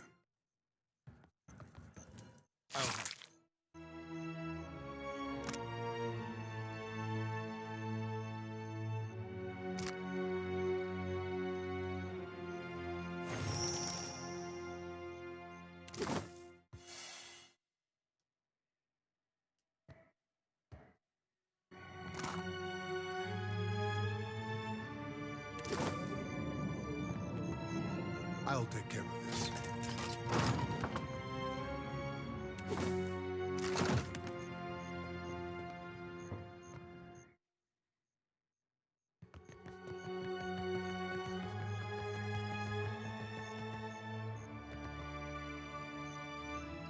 How do I get over there?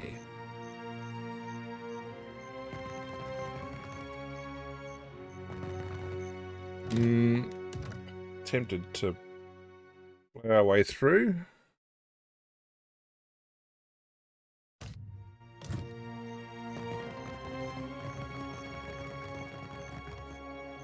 I'm here. Oh?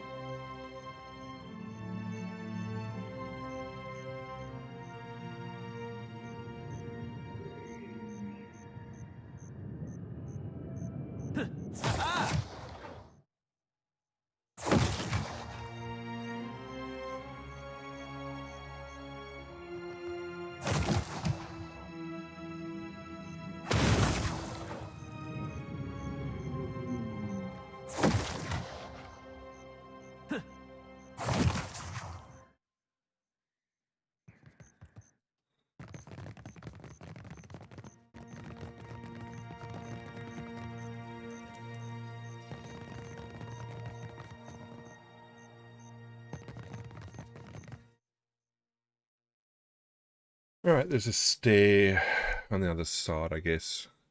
I don't know if that's going to have us talking to the nugget.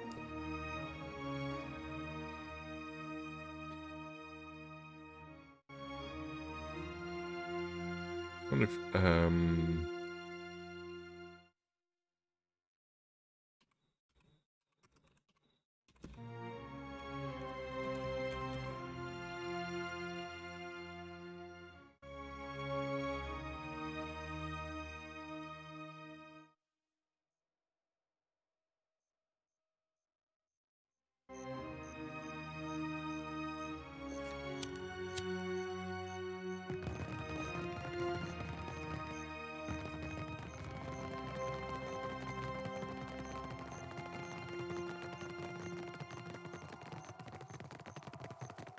We have a beastery.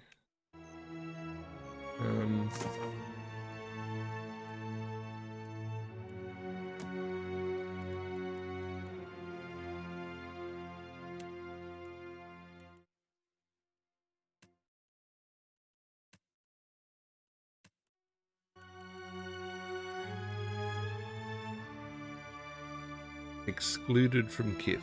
Okay, fair enough.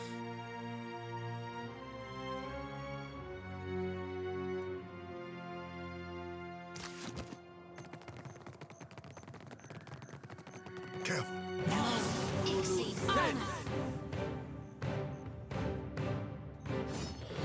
It makes no difference.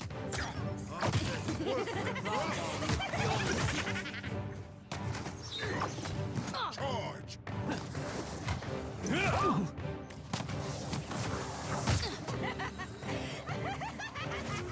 With relish.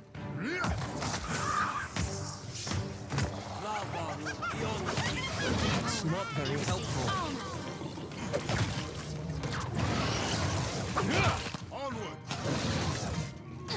There's a walloping. Not sure I can. Just like that.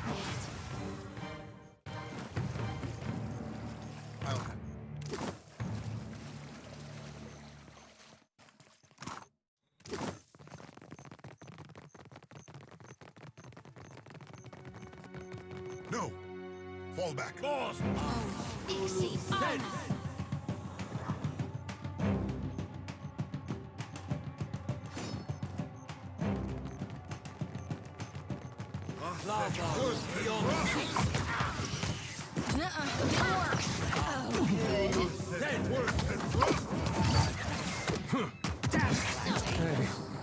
We had some good times. Exceed honor. Exceed honor. Lost the light. Hooray! Talk with Mudwire. That was amazing. You're so great at killing things. I mean, really great. Wow. I feel incredible. Well, you are with a watcher. Can we do it again? Of Kadnua. 1500 damage.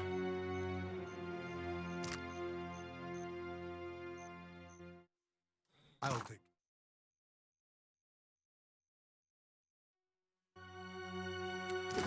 Indeed.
I didn't want that.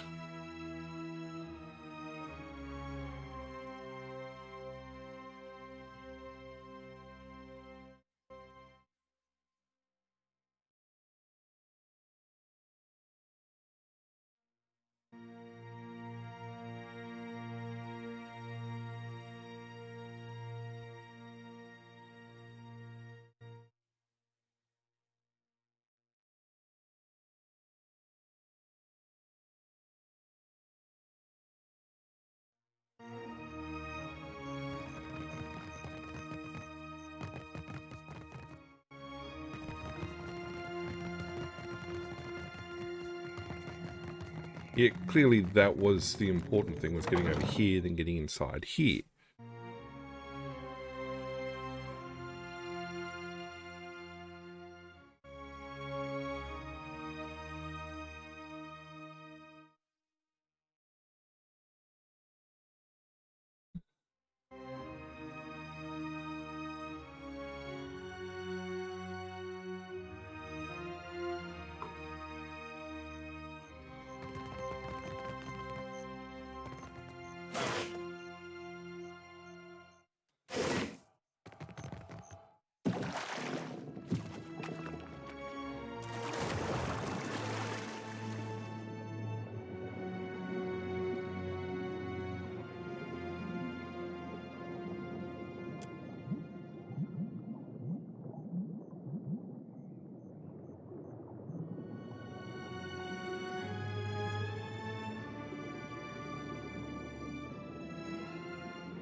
Now this should give us access to various bits and pieces.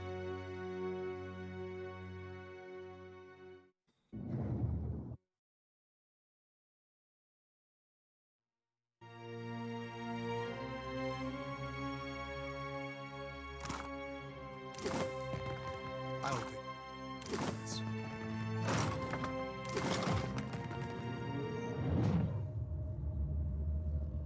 What is this? Come closer. You glow so brightly, just like the away. The striped fiends profane the island, endlessly burrowing, building. They bury the Adra under stone. Sugan says we must find a way in. Sugan says I must find a way in.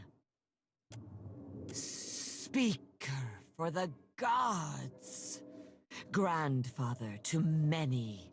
He leads us here. And here I must find a way in. The fiends gather at the walls, searching too. Not for me, but they see me still. It is too dark. I will lose my way, or be swallowed by the terrible walker. Stay a little longer. Your glow is a comfort here. No, not dead. Still searching. A way, I said. A glowing, shining way.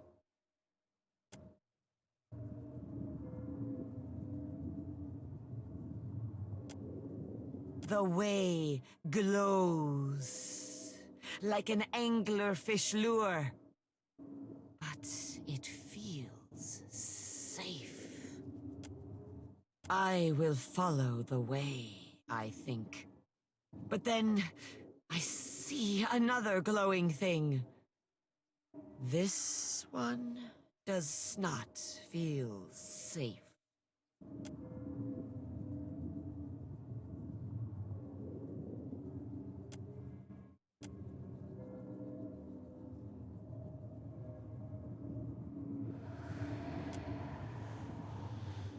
Now, there is no way and no light.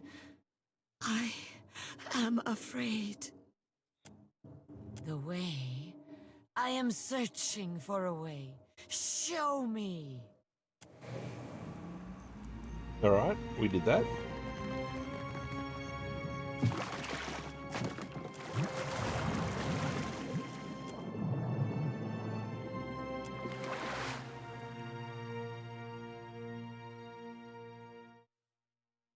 I wonder if I should save and try it again and go the other direction. See what's out there.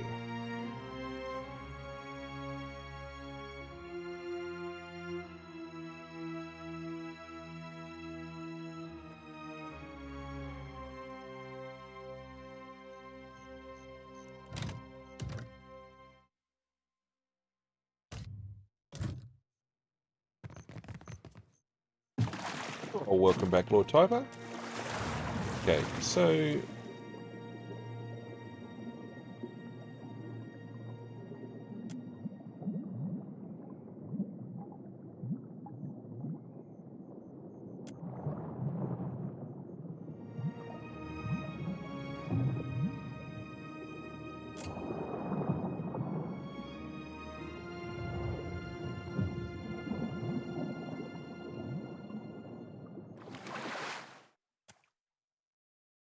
it's midweek, mate.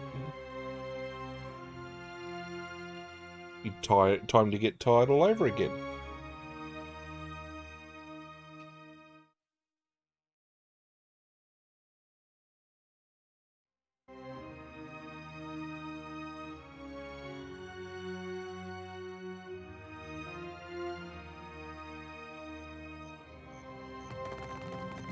I'll handle this.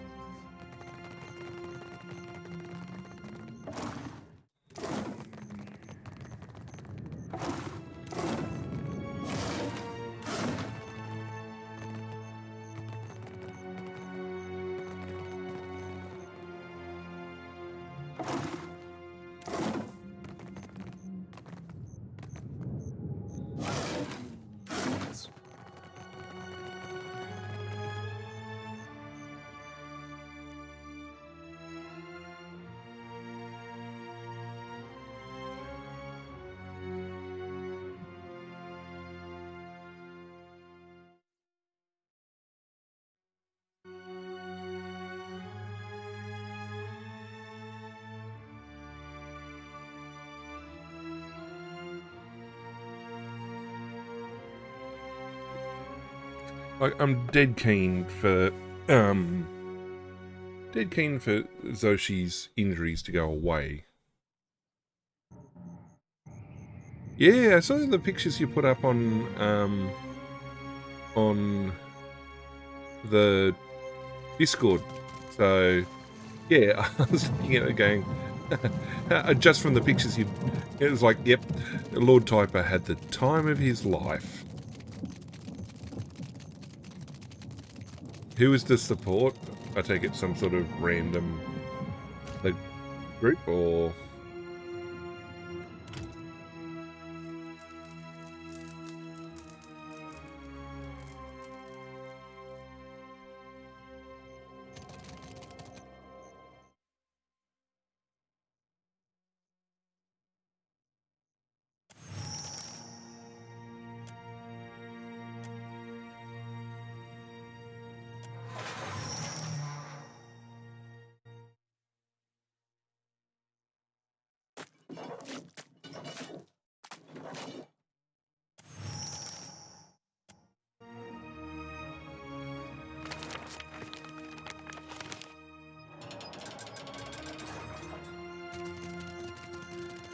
Alright, go back and talk to that lady.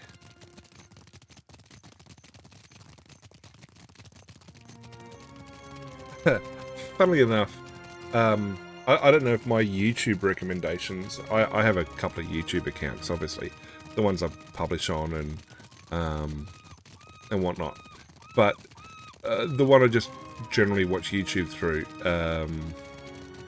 doesn't have any connection to you in any way, shape or form. And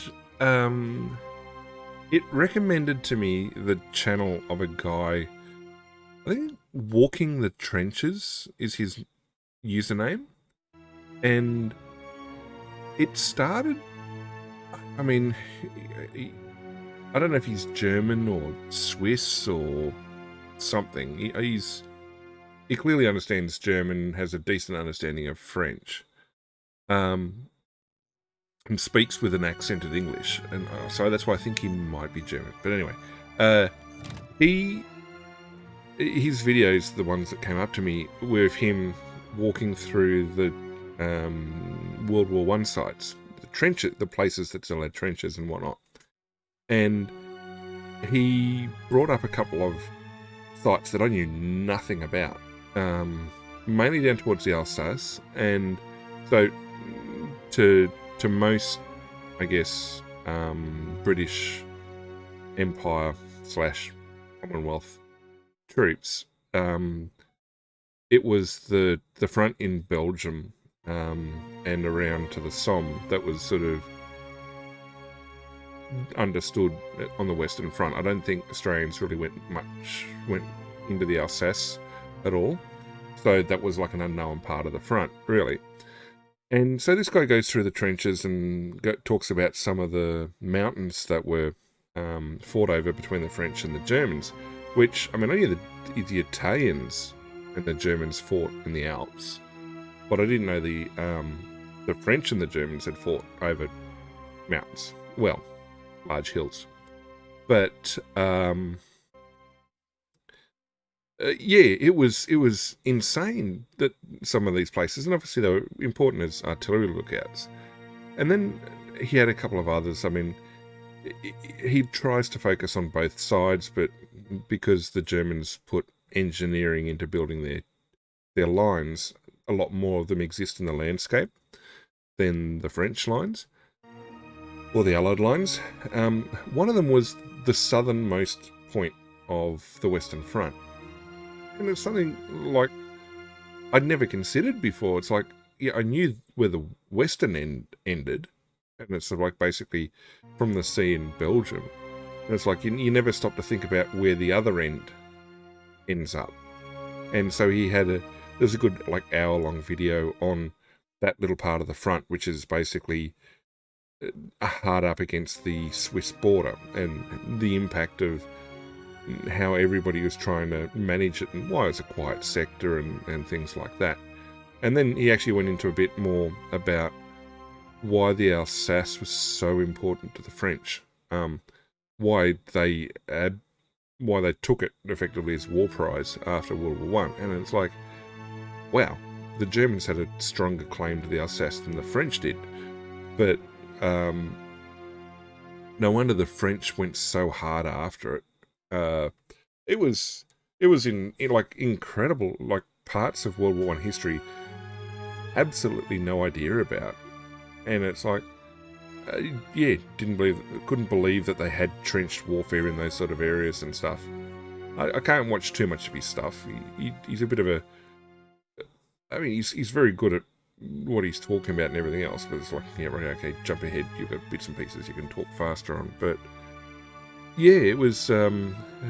He's very well read, seemingly, on his history with the impact of things and being able to find footage and photos from that era that, I'll be honest, I've never seen before.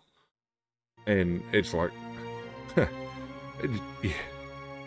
there's a lot more to what happened in 1914 to 1918 than just that little patch of the Western Front that the English hung out on. So, yeah, it was very, very eye-opening.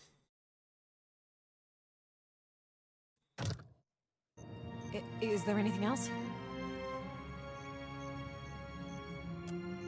Ammunition? We keep lots of ammunition. Get new shipments all the time from Rawatai. Not for the bombard. Fleetmaster Ko fired it all at the Colossus. All that's left are cannonballs, and they're too small. Maybe Imuro had some in his workshop. He was making these new explosive shells. Well, if you're playing that World War II game not long back, if you played Isonzo, which, to my understanding, is World War One multiplayer with a focus on the Italian fronts? That's not really what you'd call a defensive weapon, wouldn't you say? More like something you'd lay siege with. Isonzo? Let me just double check that I've got it spelt right. I mean, I probably haven't pronounced it right.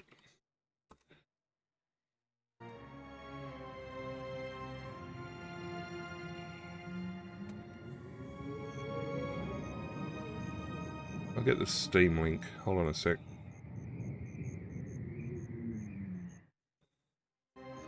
There. That should... Hopefully it'll come through.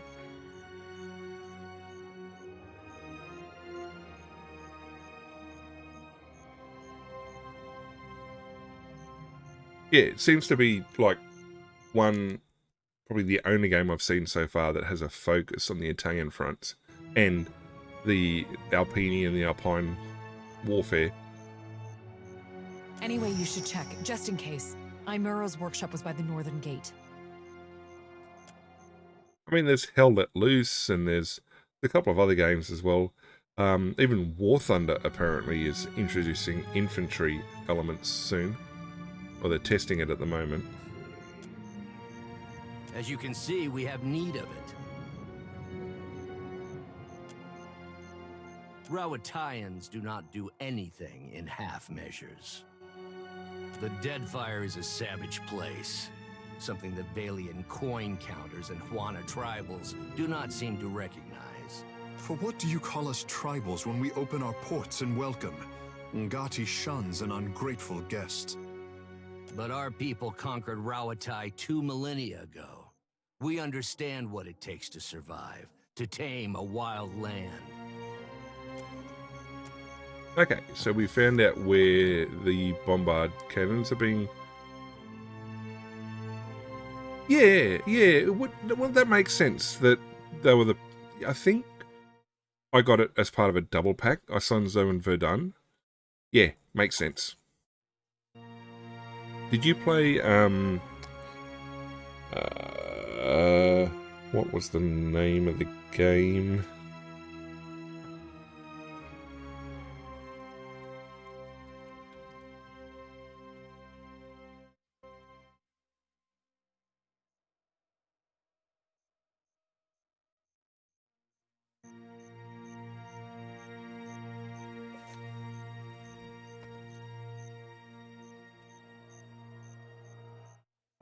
No.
All right. Hopefully everyone's back. Red Orchestra was the game I was trying to think of. Did you play Red Orchestra at all when it was, well, out and about? That's it. I found, well, I found the fact that they focused on Eastern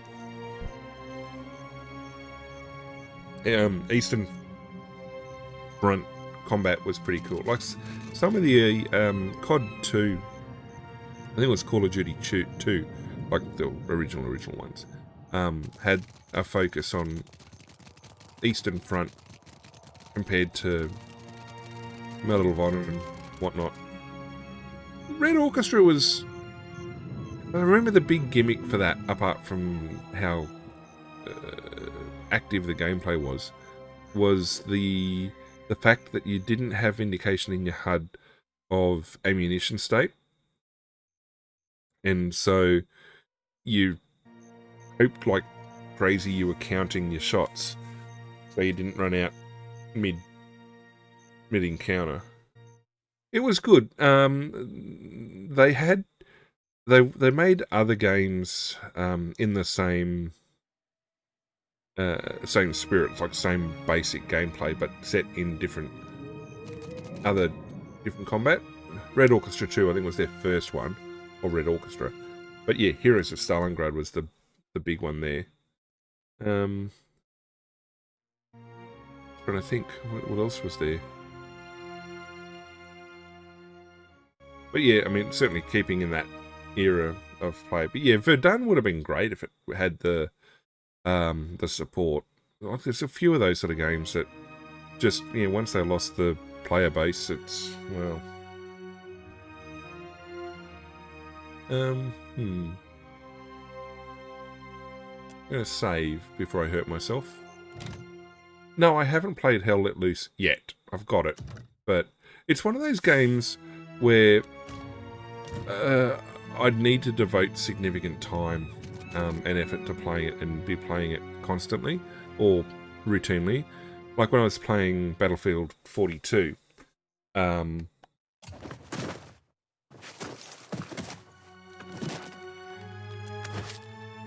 As though she hurt herself.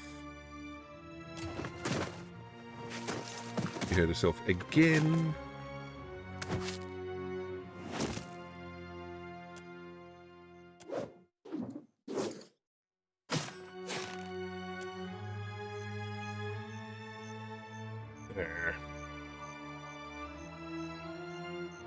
But yeah, so in order to do that, I'd need to be spending time in servers, leveling up, getting used to the gameplay loop and things like that. I just don't have the time for that anymore, or the wherewithal to play like that. I just the real world gets in the way too much for that. As much as I'd like to think otherwise.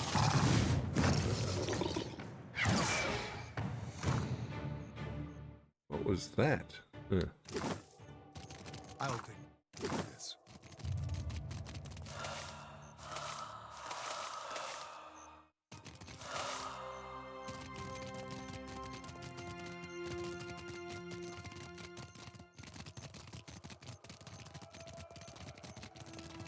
I'm sure at some point. I'd have to find a time and everything else. In fact, I'd have to have a look to see what... I think the only place I've got it is the PlayStation, so I'm not sure. Does it do cross-platform gameplay? Like, does it support cross-platform games? Like, yeah, on the same server? That's the one you were playing on stream, wasn't it? You and your you and your little Panzer group, Panzer Gripper.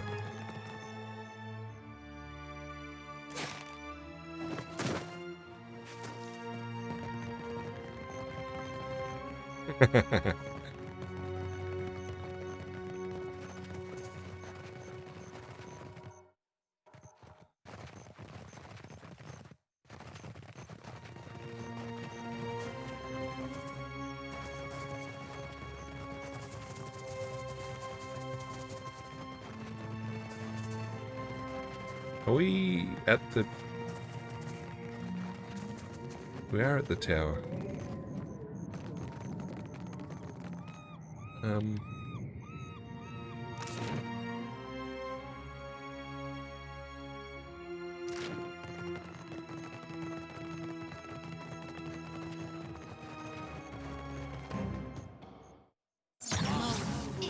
Hey, what was that?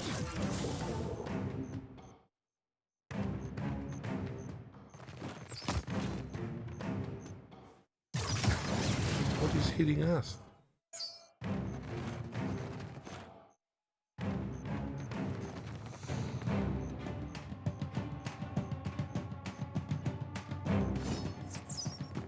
Ah.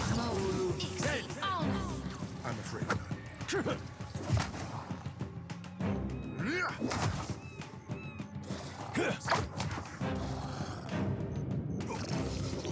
I'm here. What can I do you for? Good job, Ada. Since you're already up here.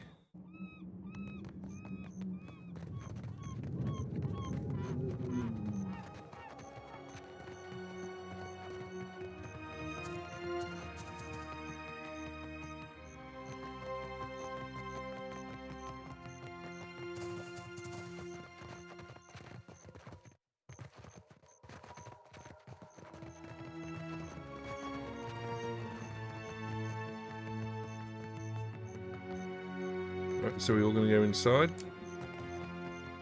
Something I can do? You must gather your party before venturing forth.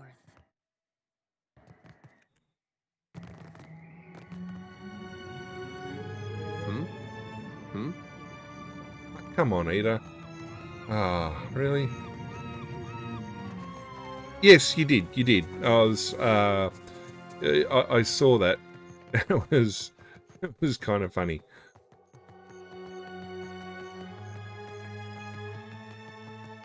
I mean, you guys were having a lot of fun.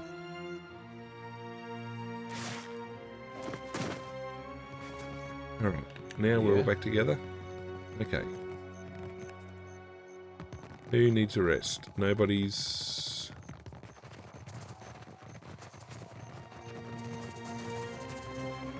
down, but I will take care of the...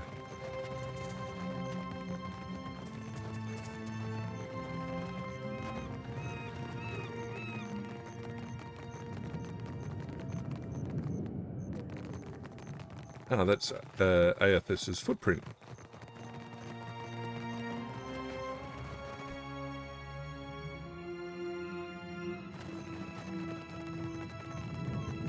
I didn't notice, well, I wasn't paying super close attention to, I guess you in the video, if you're in the video. Did you go all dressed up to the concert?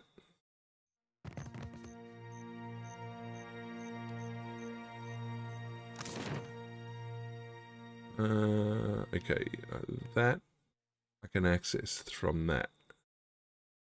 But it's that, which is where the big guys are.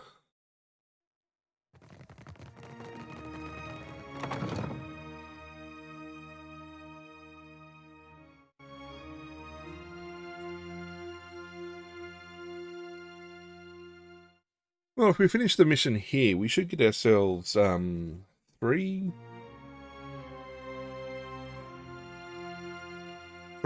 trophies from tonight. I mean, we've leveled up. We've done a whole bunch of stuff. We do need to find a trader, I guess. I'll handle this.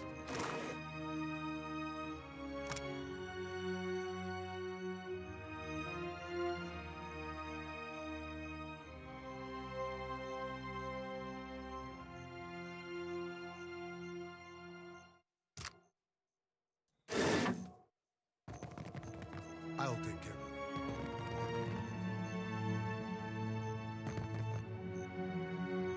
it. Uh-oh. We got a ferocious beast watching us. And he looks like he's got a very itchy belly.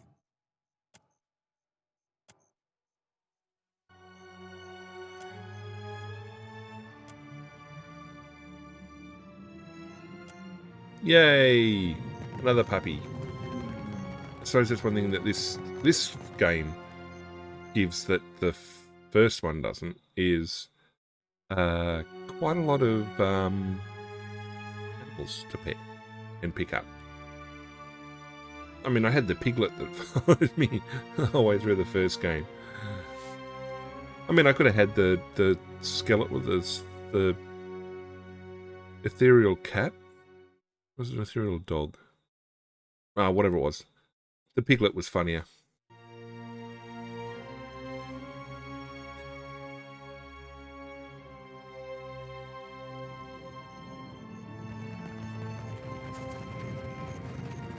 Right, so we will come back to the lighthouse. I do want to blow the living daylights out of that.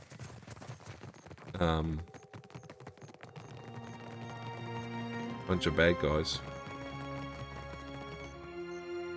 Go that way.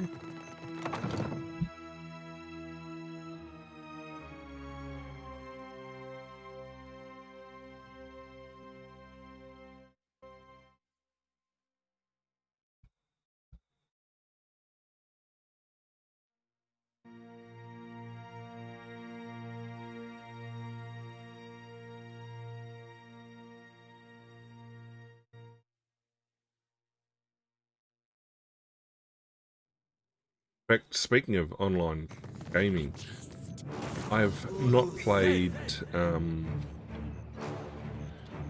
I got a World of Tanks account, but apparently I haven't played in such a long time that they've sent me an email saying they're going to disable the account. And I'm like, has it really been that long since I played it?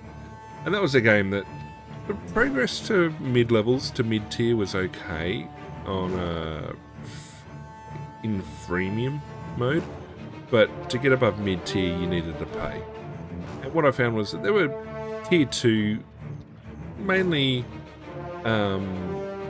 tank destroyers, that were probably the best vehicles in the low to mid tiers, and it's like, yeah, you're going to get destroyed out in the open, going up against the higher tier tanks and stuff, but it just got too much of a grind for too little payoff. I was like, nope, we're gonna Makes no difference.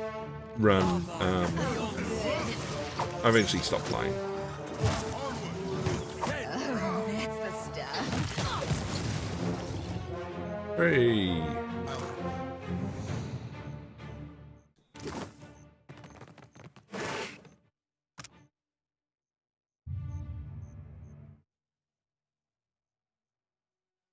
Ooh.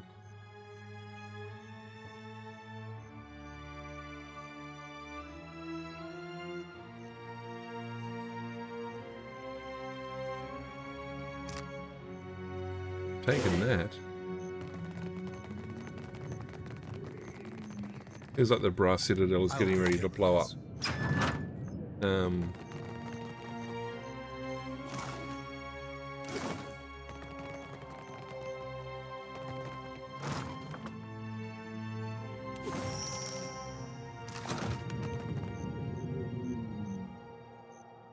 Nekataka. Slave sphincter, those snakes were noisy. I don't suppose you brought any extra parchment with you? No, I've gotta stay. Gotta finish while there's still time. Slowly, Aimuro. Can't expect them to know if you don't tell them. Fie, suppose he's got a better half tucked in there too? I'm writing it all down. My research, my work, something to survive before the next walk-in Colossus, the next Naga warband. Do you need something? If not, I should focus. So much.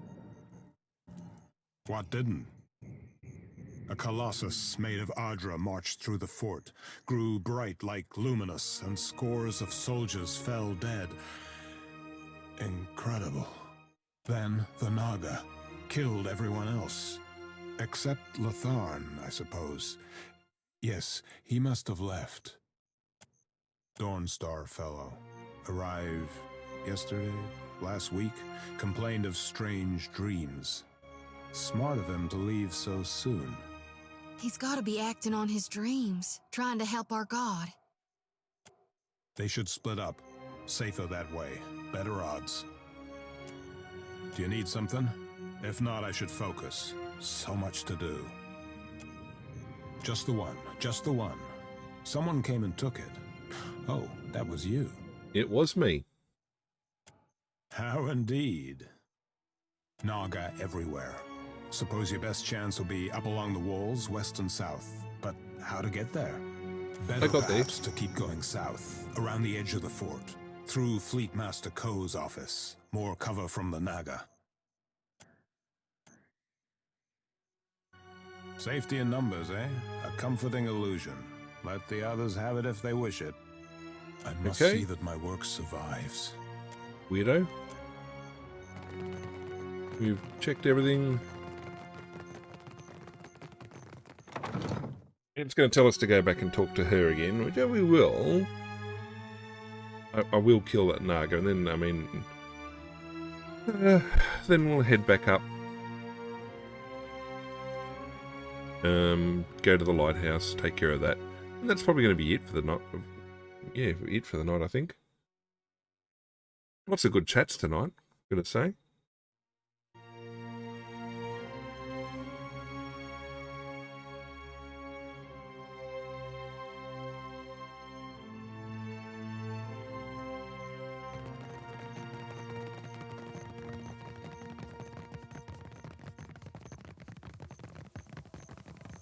I'll handle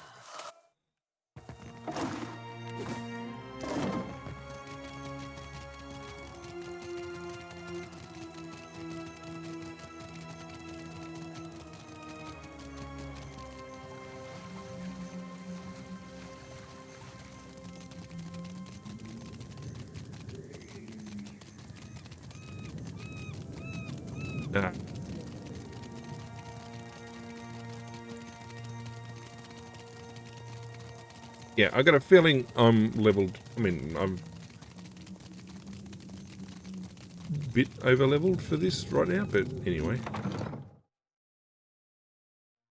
Level scaling is turned off.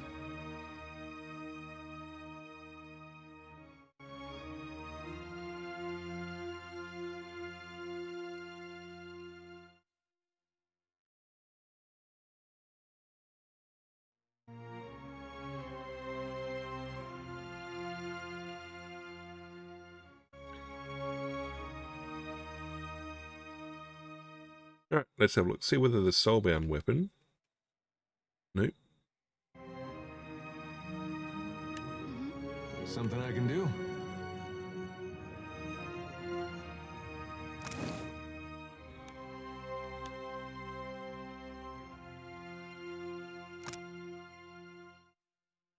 Okay, Kith enemies. Those guys are not Kith. Yes? Is there anything else? No. Ah, come off it.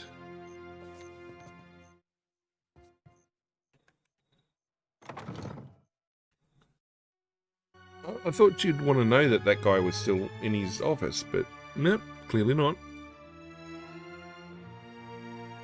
Well, what sort of player counts does a Sonzo got?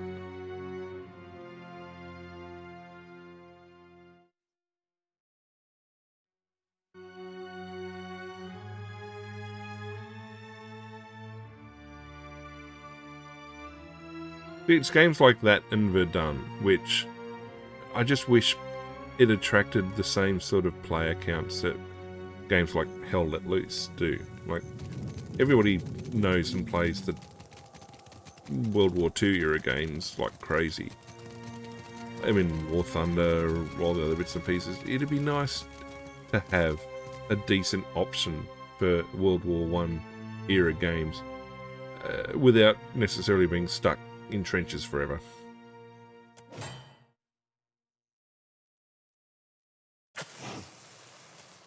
Boom.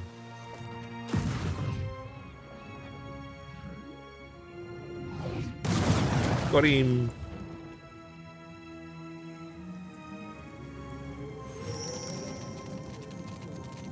I mean, I could have gone straight up there anyway.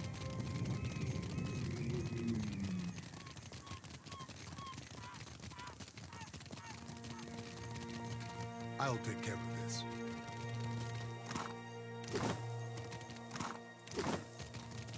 You must get rid of your party before venturing forth.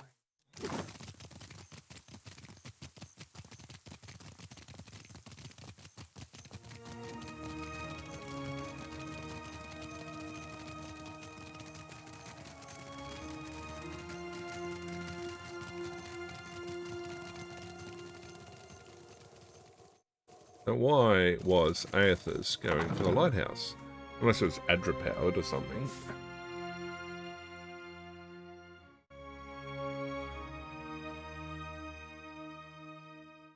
I mean, even Napoleonic era game warfare gets, I feel, gets a better look in than Verdun and Isunza do. Is it Holdfast Nations? It's only just recently had a console release. I know that's a couple of years old, but Holdfast, sorry.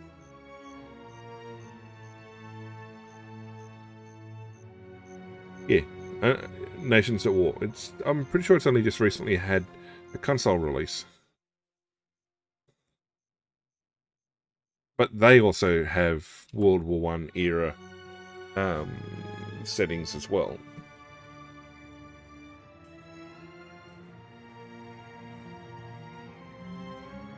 The sea-striped fiends send you to uproot the tree of the gods, yes?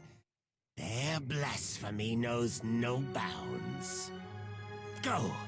Carry a warning of what you have seen to the other shufflers. That shufflers must not disturb these roots, or the gods will destroy the islands again. Do your stories say nothing of the many disasters? Of the shuffler nests washed away like foam? Wherever we sail, the beaches and spires of lost Ukaizo travel with us. Many generations ago, the sand-striped ones built great hives across the islands, and bastions around the Adra roots.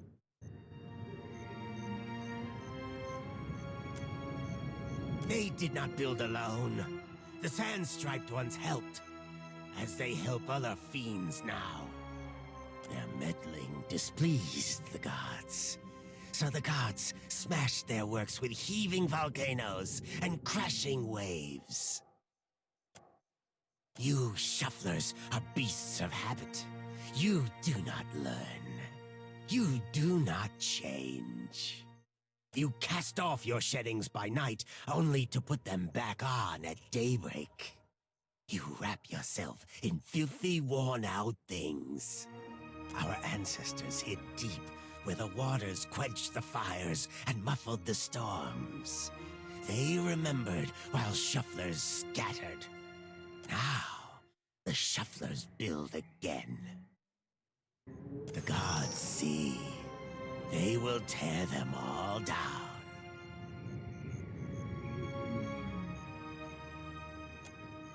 The shuffler's tongue is thick with blasphemy. Kill him now, Suka. If your fat tongue speaks true, then give us proof.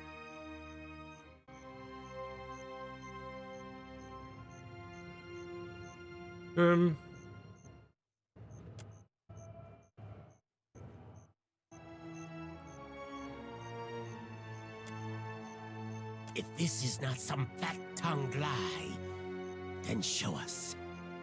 Approach. Restore the blessing of the gods to the Adra.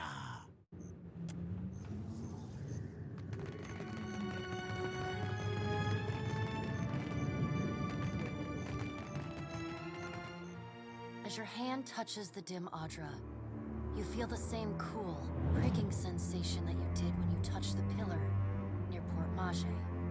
You concentrate on the pillar.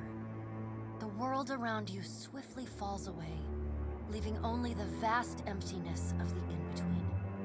The Adra, and a multitude of golden threads undulating off into the distance. For a second time, you gather the threads in your mind and bind them together, forming a solid tether that ripples out toward its distant anchor. Again, a crack sounds from the terminus. Your consciousness is violently pulled along the cord. You are prepared for the sensation this time, but are still disoriented when you come to a sudden stop. You find yourself standing behind a familiar Titanic statue as it trudges through invisible waters. Standing at Aethys's shoulder, your soul is dwarfed by the massive god's form. Energy pulses along the tether, each wave feeding the Audra's movements. He stops. His head cranes behind him, again accompanied by the sound of stone shearing and buckling. His eyes rest upon you. He does not reach for the cord, but considers you for a long span of silence before speaking. Your first attempt to contact me was brave. This second attempt, is it born out of desperation or something else? Why do you continue to follow me, Watcher of Cadnua? Yes, they must want answers. But why do the biddings of the gods matter to you? That is a cruel bargain, to be a god's pawn. Your anger is understandable. Many mortals curse the gods for their misfortune. But you are in the rare position of knowing exactly how we are manipulating you. Aethys becomes silent. You can sense his presence advancing back along the cord between you. His energy flows over your hand, tendrils of light probing into the air around you. They poke and prod at the silent lost souls hovering in your vicinity. You are in a unique position. In spite of the work of the Leaden Key and Hand Occult, you have seen through our facade. You know the gods' true nature. Without the benefit of your knowledge, few mortals would be willing to accept the true history of their gods. After all, we weren't. The last time I walked Aora, I made a mistake in not revealing my true purpose. I believe you would understand it better than most. Yes, I will tell you, but this is not the time. As I take this body farther from the lighthouse, the tether grows weaker, and I have already tarried too long. Soon this link will unravel completely. If I have not reached my destination when that happens, I will need to pull more souls from your world. The edges of Aethys's massive form blur and dissolve. The huge figure retreats from you. As it moves, the tether begins to rapidly unravel. As Aethys speaks, his voice sounds garbled, fragmented, and distant. If you would know more, find Magrin's me at teeth. the Ashen Maw in Margaren's Teeth. I must rest there before I begin my final work. When I leave that place, you will not be able to follow. Before I go, I should return some of this to you. I still have need of the great power of your soul, but I can spare you this portion. A pulse of energy moves back along the golden cord toward you. It feels familiar, comforting, even before it contacts you. The energy washes over you, flooding you with feelings and memories you had thought long forgotten until they settle back into the cracks of your soul. And then the tether and cord snap, Aethys's figure evaporating into dust that mingles with the endless gray expanse. Heat rushes over you, and the uncomfortable sensation of the Audra Pillar's presence cuts off.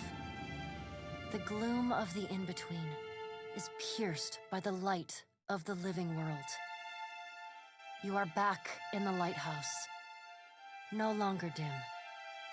The luminous Audra beside you is filled with warmth and light. 3.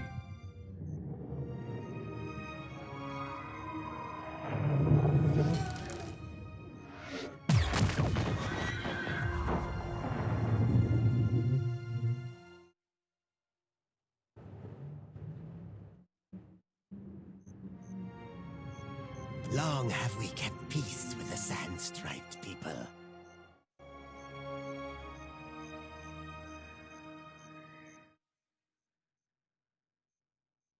Good neighbors, I say, as long as we do not cross paths in mating season.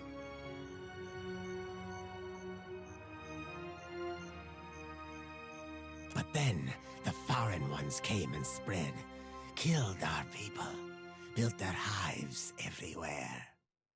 We were sure the Godwalker came to cast them out, that driving them away was a holy mission.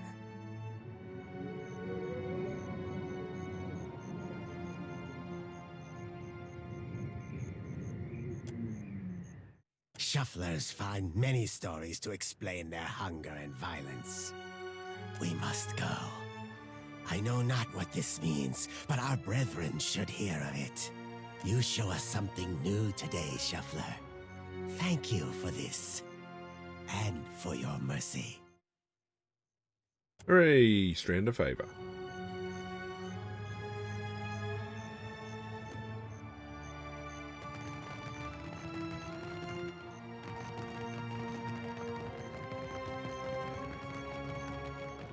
Alright, we'll go to the top of the lighthouse and check what's up there.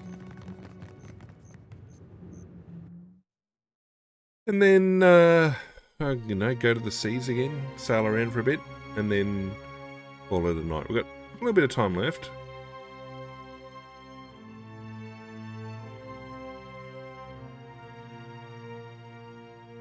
I mean, we've got to start doing faction quests up to a certain point. Now, the way... There's, what, 3 or 4 factions? We've got to stop them.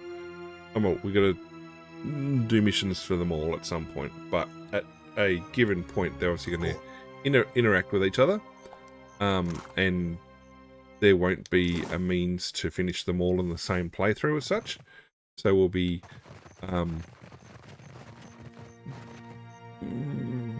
well, save scumming, I guess. Hitting a decision point, basically playing through the last mission for each of the factions to get their trophies, and then, yeah, so that saves basically having to replay the game 4 times. Or however many times.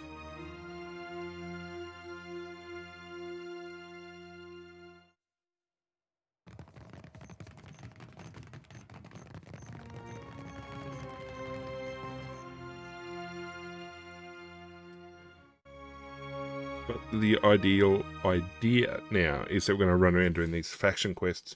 Ignore the main quest for now. And also knock over the bounties, because we have a trophy associated with that. Plus, that's also going to upgrade our captain level, which we need to do to hit max level, I think, is the name of the trophy. Well, old salt. We're going to make max. We're going to hit that. Well, those guys are leaving. Behold, the migration of the Coral Naga.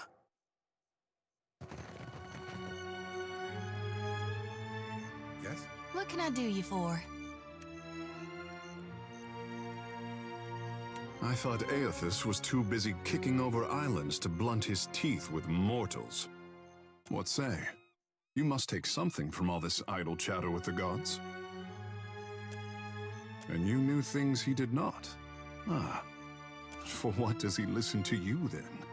The gods I know are tight of lip and hard of hearing.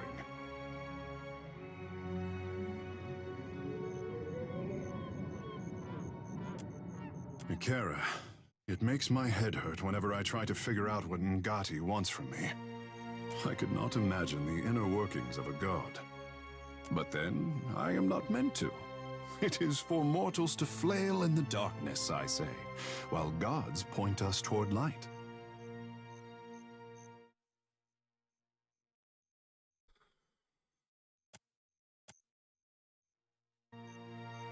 To be worshipped, to have others interpret your design. It is not fair, I say. For what should a god worry about such cares, when theirs is the hand on the tiller? Then maybe they did not always doubt themselves. At some time, they felt certain. The gods grow. They are like the Adra, holding Aora in place, I say, moving too slow for mortal eyes. At least Aethys has you to keep him in check. What happens when we catch up to him is something for future Tekehu to worry about.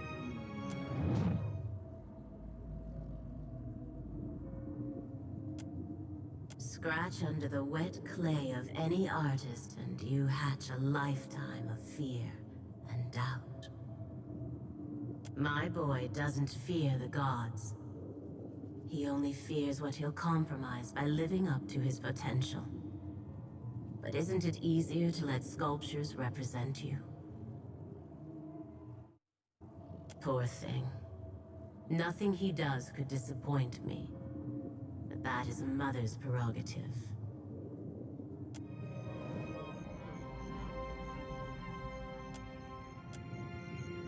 Yes, I'm here.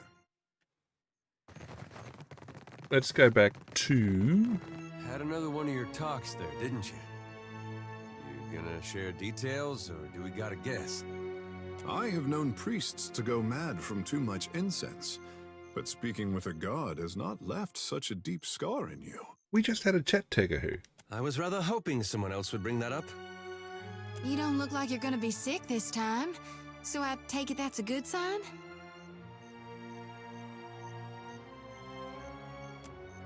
So what you're saying is we're headed to Mogren's Teeth, right?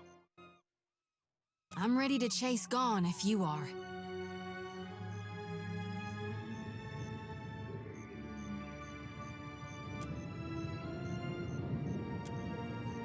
Well, Mogren's Teeth sounds like the kind of place that should rather stick out.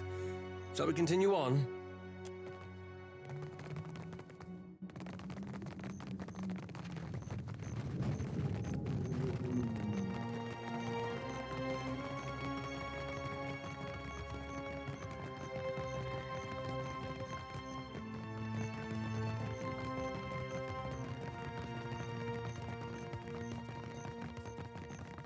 Alrighty, got 5 minutes of ship riding to do, so we're going to go have a quick chat to these people down here, and then sail off into the Wide Blue Wonder. I knew they'd run! Look at our beacon. There she Even is. the Colossus couldn't destroy it. And those snakes aren't so tough now, are they?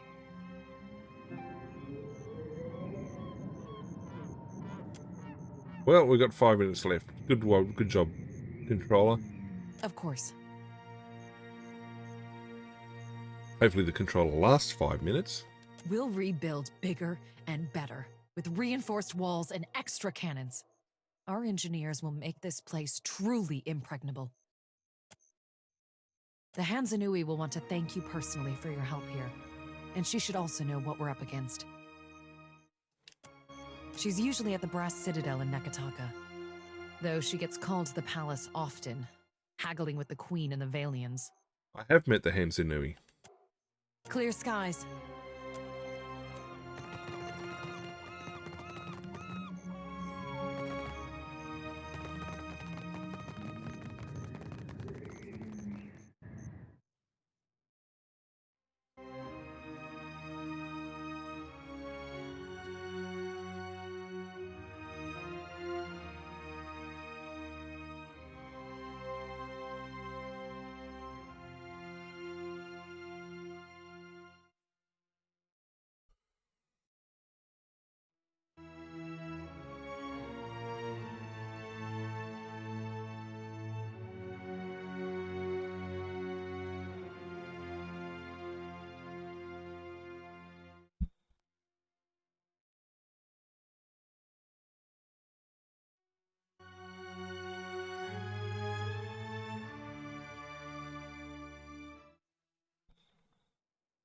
Hey, that doesn't look good.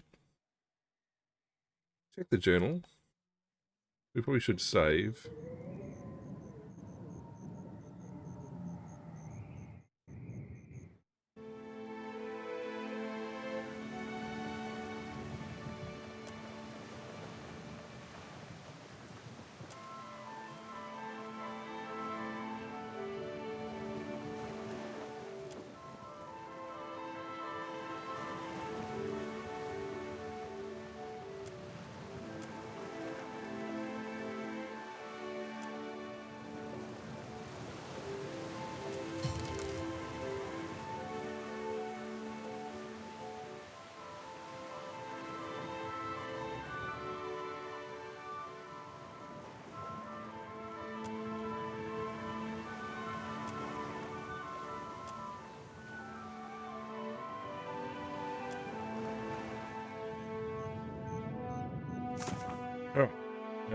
Quests.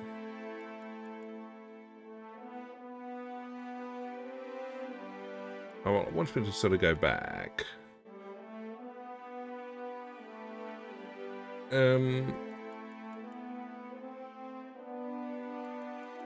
There's a whole bunch of stuff, tasks, which are bounties. We're good for food and drink for now. Okay, roll Deadfire. Got a bounty, dim prospects. Okay, we can continue that. Pokagahara. Pavilions. Terms of trade. We're going to go there anyway.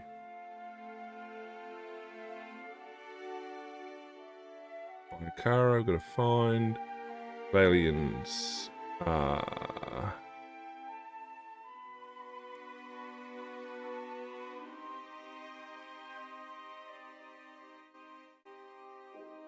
I've done a glimpse beyond. I need to do of like minds at some point.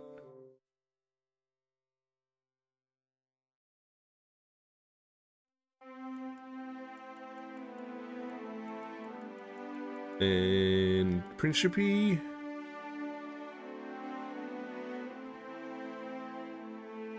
Okay, don't have that quest yet. Hawana. Okay, I don't have that quest yet either.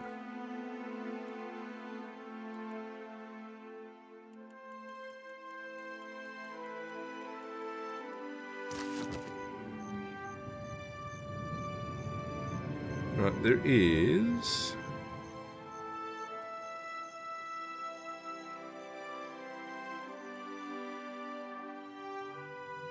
Bayonet down there to the southwest. I don't think that was right, was it?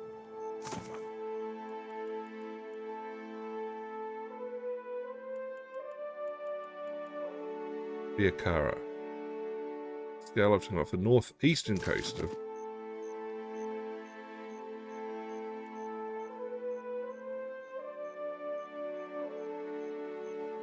Alright, so we go that way.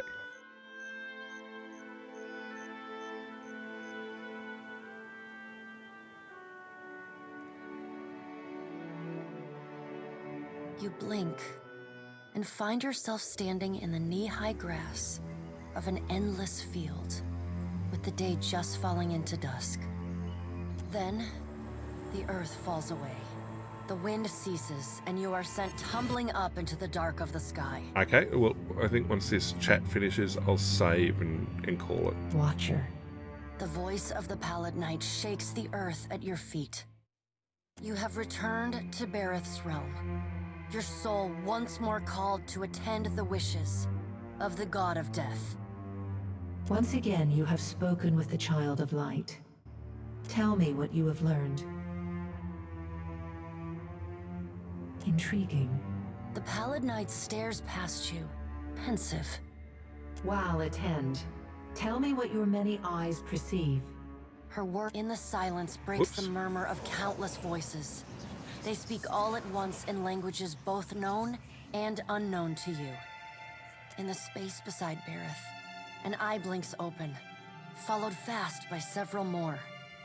They are round, keen eyes of Kith, the slit eyes of snakes, the small, dark marbles of birds, the bulbous lanterns of deep-sea fish. Here we are. A figure walks through the cloud of eyes as one might step through a door. It is an Orlan, then a pale elf, an ocean human, a Naga. Each of them eyeless. They are well. This is the first interesting thing to happen in ages, and we do so love a riddle. The figure wears an Amawa's grin, and the many voices beneath its own titter. We see between the strings of the world, and Eothas is there, strumming them like a lute. His tongue is still, yet he sings of a coming joy. What tune he plays, we do not know. It is complex, ever-shifting. One moment vibrating in harmony, the next in discord. A man strides through the door to Bareth's realm. Behind him lope wolves with lolling tongues. and jungle cats whose long tails twitch with every step. Galawain, the changeling, arrives, and he brings with him the wild heart of Aora's untamed places. Fast on Galawain's heels, a small wave of seawater washes across the tiles. It pours off the edge of the platform and cascades down into the beyond. From out of the water rears a glowing lure, then the head of a gigantic fish. The round black eyes of Andra roll to meet yours. Eothas is nothing if not resourceful. I admire his nerve. In the changeling's voice, you hear the soft patter of rain on leaves and the rush of wind through treetops. If his journey leads him back to us, he has proved himself worthy of return to the fold. Eothas does not return to us. He returns to execute some grand plan. We must stop him. Andra's voice rises like a tide, panic riding its crest. The doors lining the walls of Bareth's realm slam open in unison. Warped pieces of ancient armor and the remnants of discarded weapons roar through the doorways. They meet in the center of the room, in a shower of sparks, and form the vague figure of a man. Finally, a blacksmith's sledge hurtles past your shoulder, and the figure snatches it from the air. A man made half of metal and half of ruined skin stands before you. The rounded metal of a well-worn shield makes up most of his skull, his right eye socket, and jaw. His mouth is pulled forever into a half-grimace. If Eothas has something foolish planned, perhaps we can turn him from that path and set him down a more productive one. Abaddon's words crash and screech together, like long still gears forced to movement for the first time in centuries. Abaddon speaks with a child's naivety. He violates not their realms, but mine. I feel his urgency in every stamp of his feet along my spine. I will send tsunamis to slow him, if Mogren would stir the earth beneath Mogren's teeth. The water at your feet recedes. Lava oozes up through the shallow water, and a woman made from the guts of the earth emerges. She settles her characteristic broadsword on her shoulder and sighs a cloud of smoke and ash. Mogren returns. In the age when our steps carved valleys across the face of Aora, our bodies were impervious to all but the strongest attacks. I doubt fire and water will be enough to stop him. But I will bear down upon Eothas with all the heat and fury of the earth. If I must. The death of thousands now could prevent the death of millions later.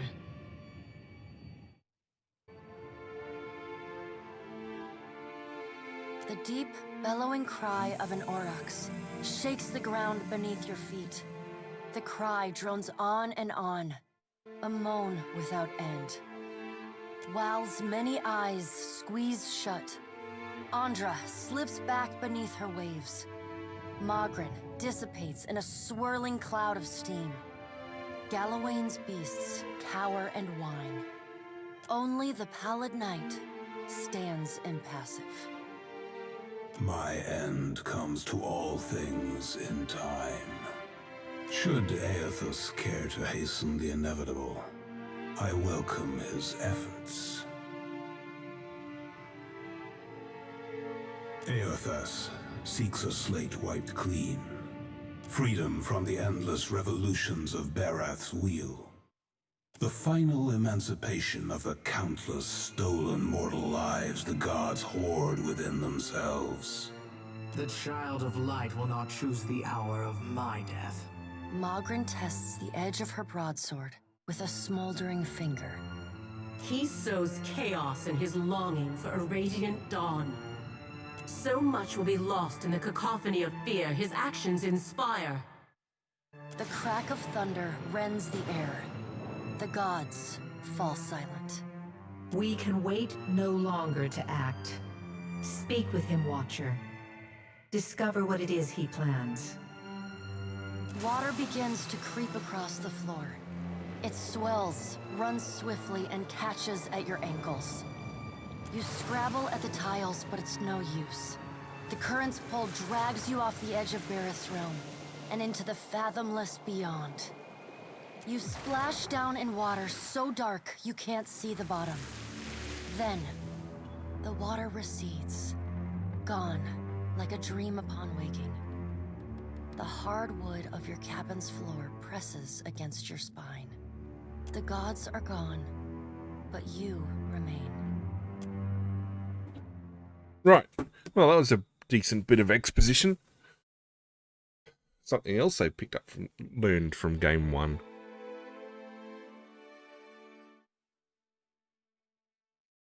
Oh, don't be stuck. Please don't be stuck. I hear music.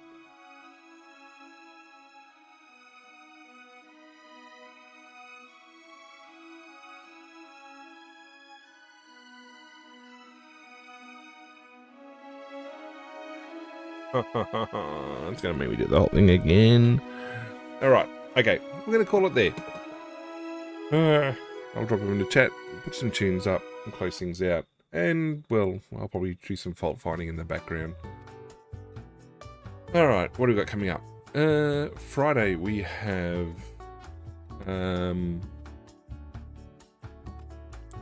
Friday we have...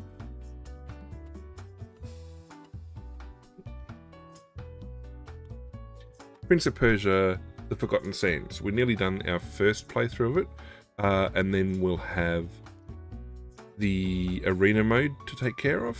Then Saturday we have our multiplayer stream from our Minecraft SMP. If you'd like to join in, if you hit the Discord, there's a channel called Multiplayer Server Details.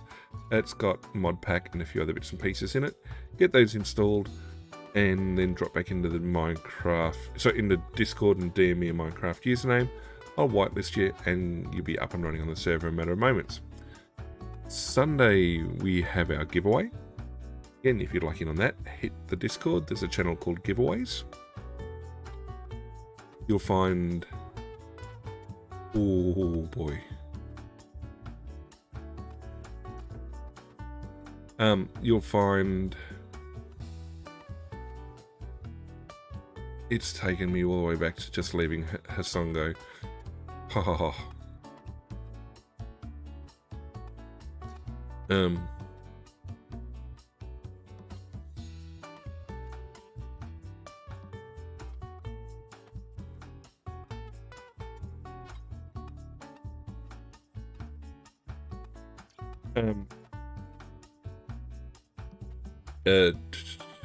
Yeah, so Sunday, then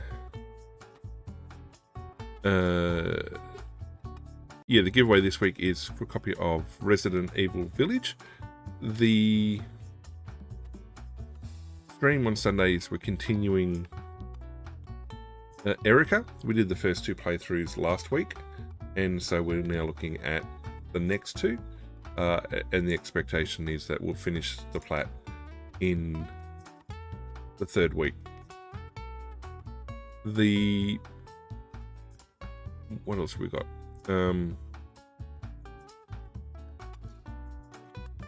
Then Monday we have Mass Effect 2.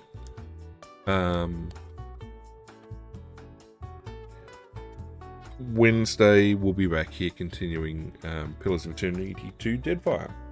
But otherwise, I think we've covered off everything. If you want to keep on top of things, check the socials, Monday, Twitter and Insta. Messages go out both of those before each stream, indicating what, where, when. The Discord will pick up those messages and relay them eventually. We'll put a message out when the stream goes live. So if you want to keep on top of things, that's a good place to be hanging out and sorting it all out. Otherwise, a very good night from me to all of you, and we'll see you all again next stream.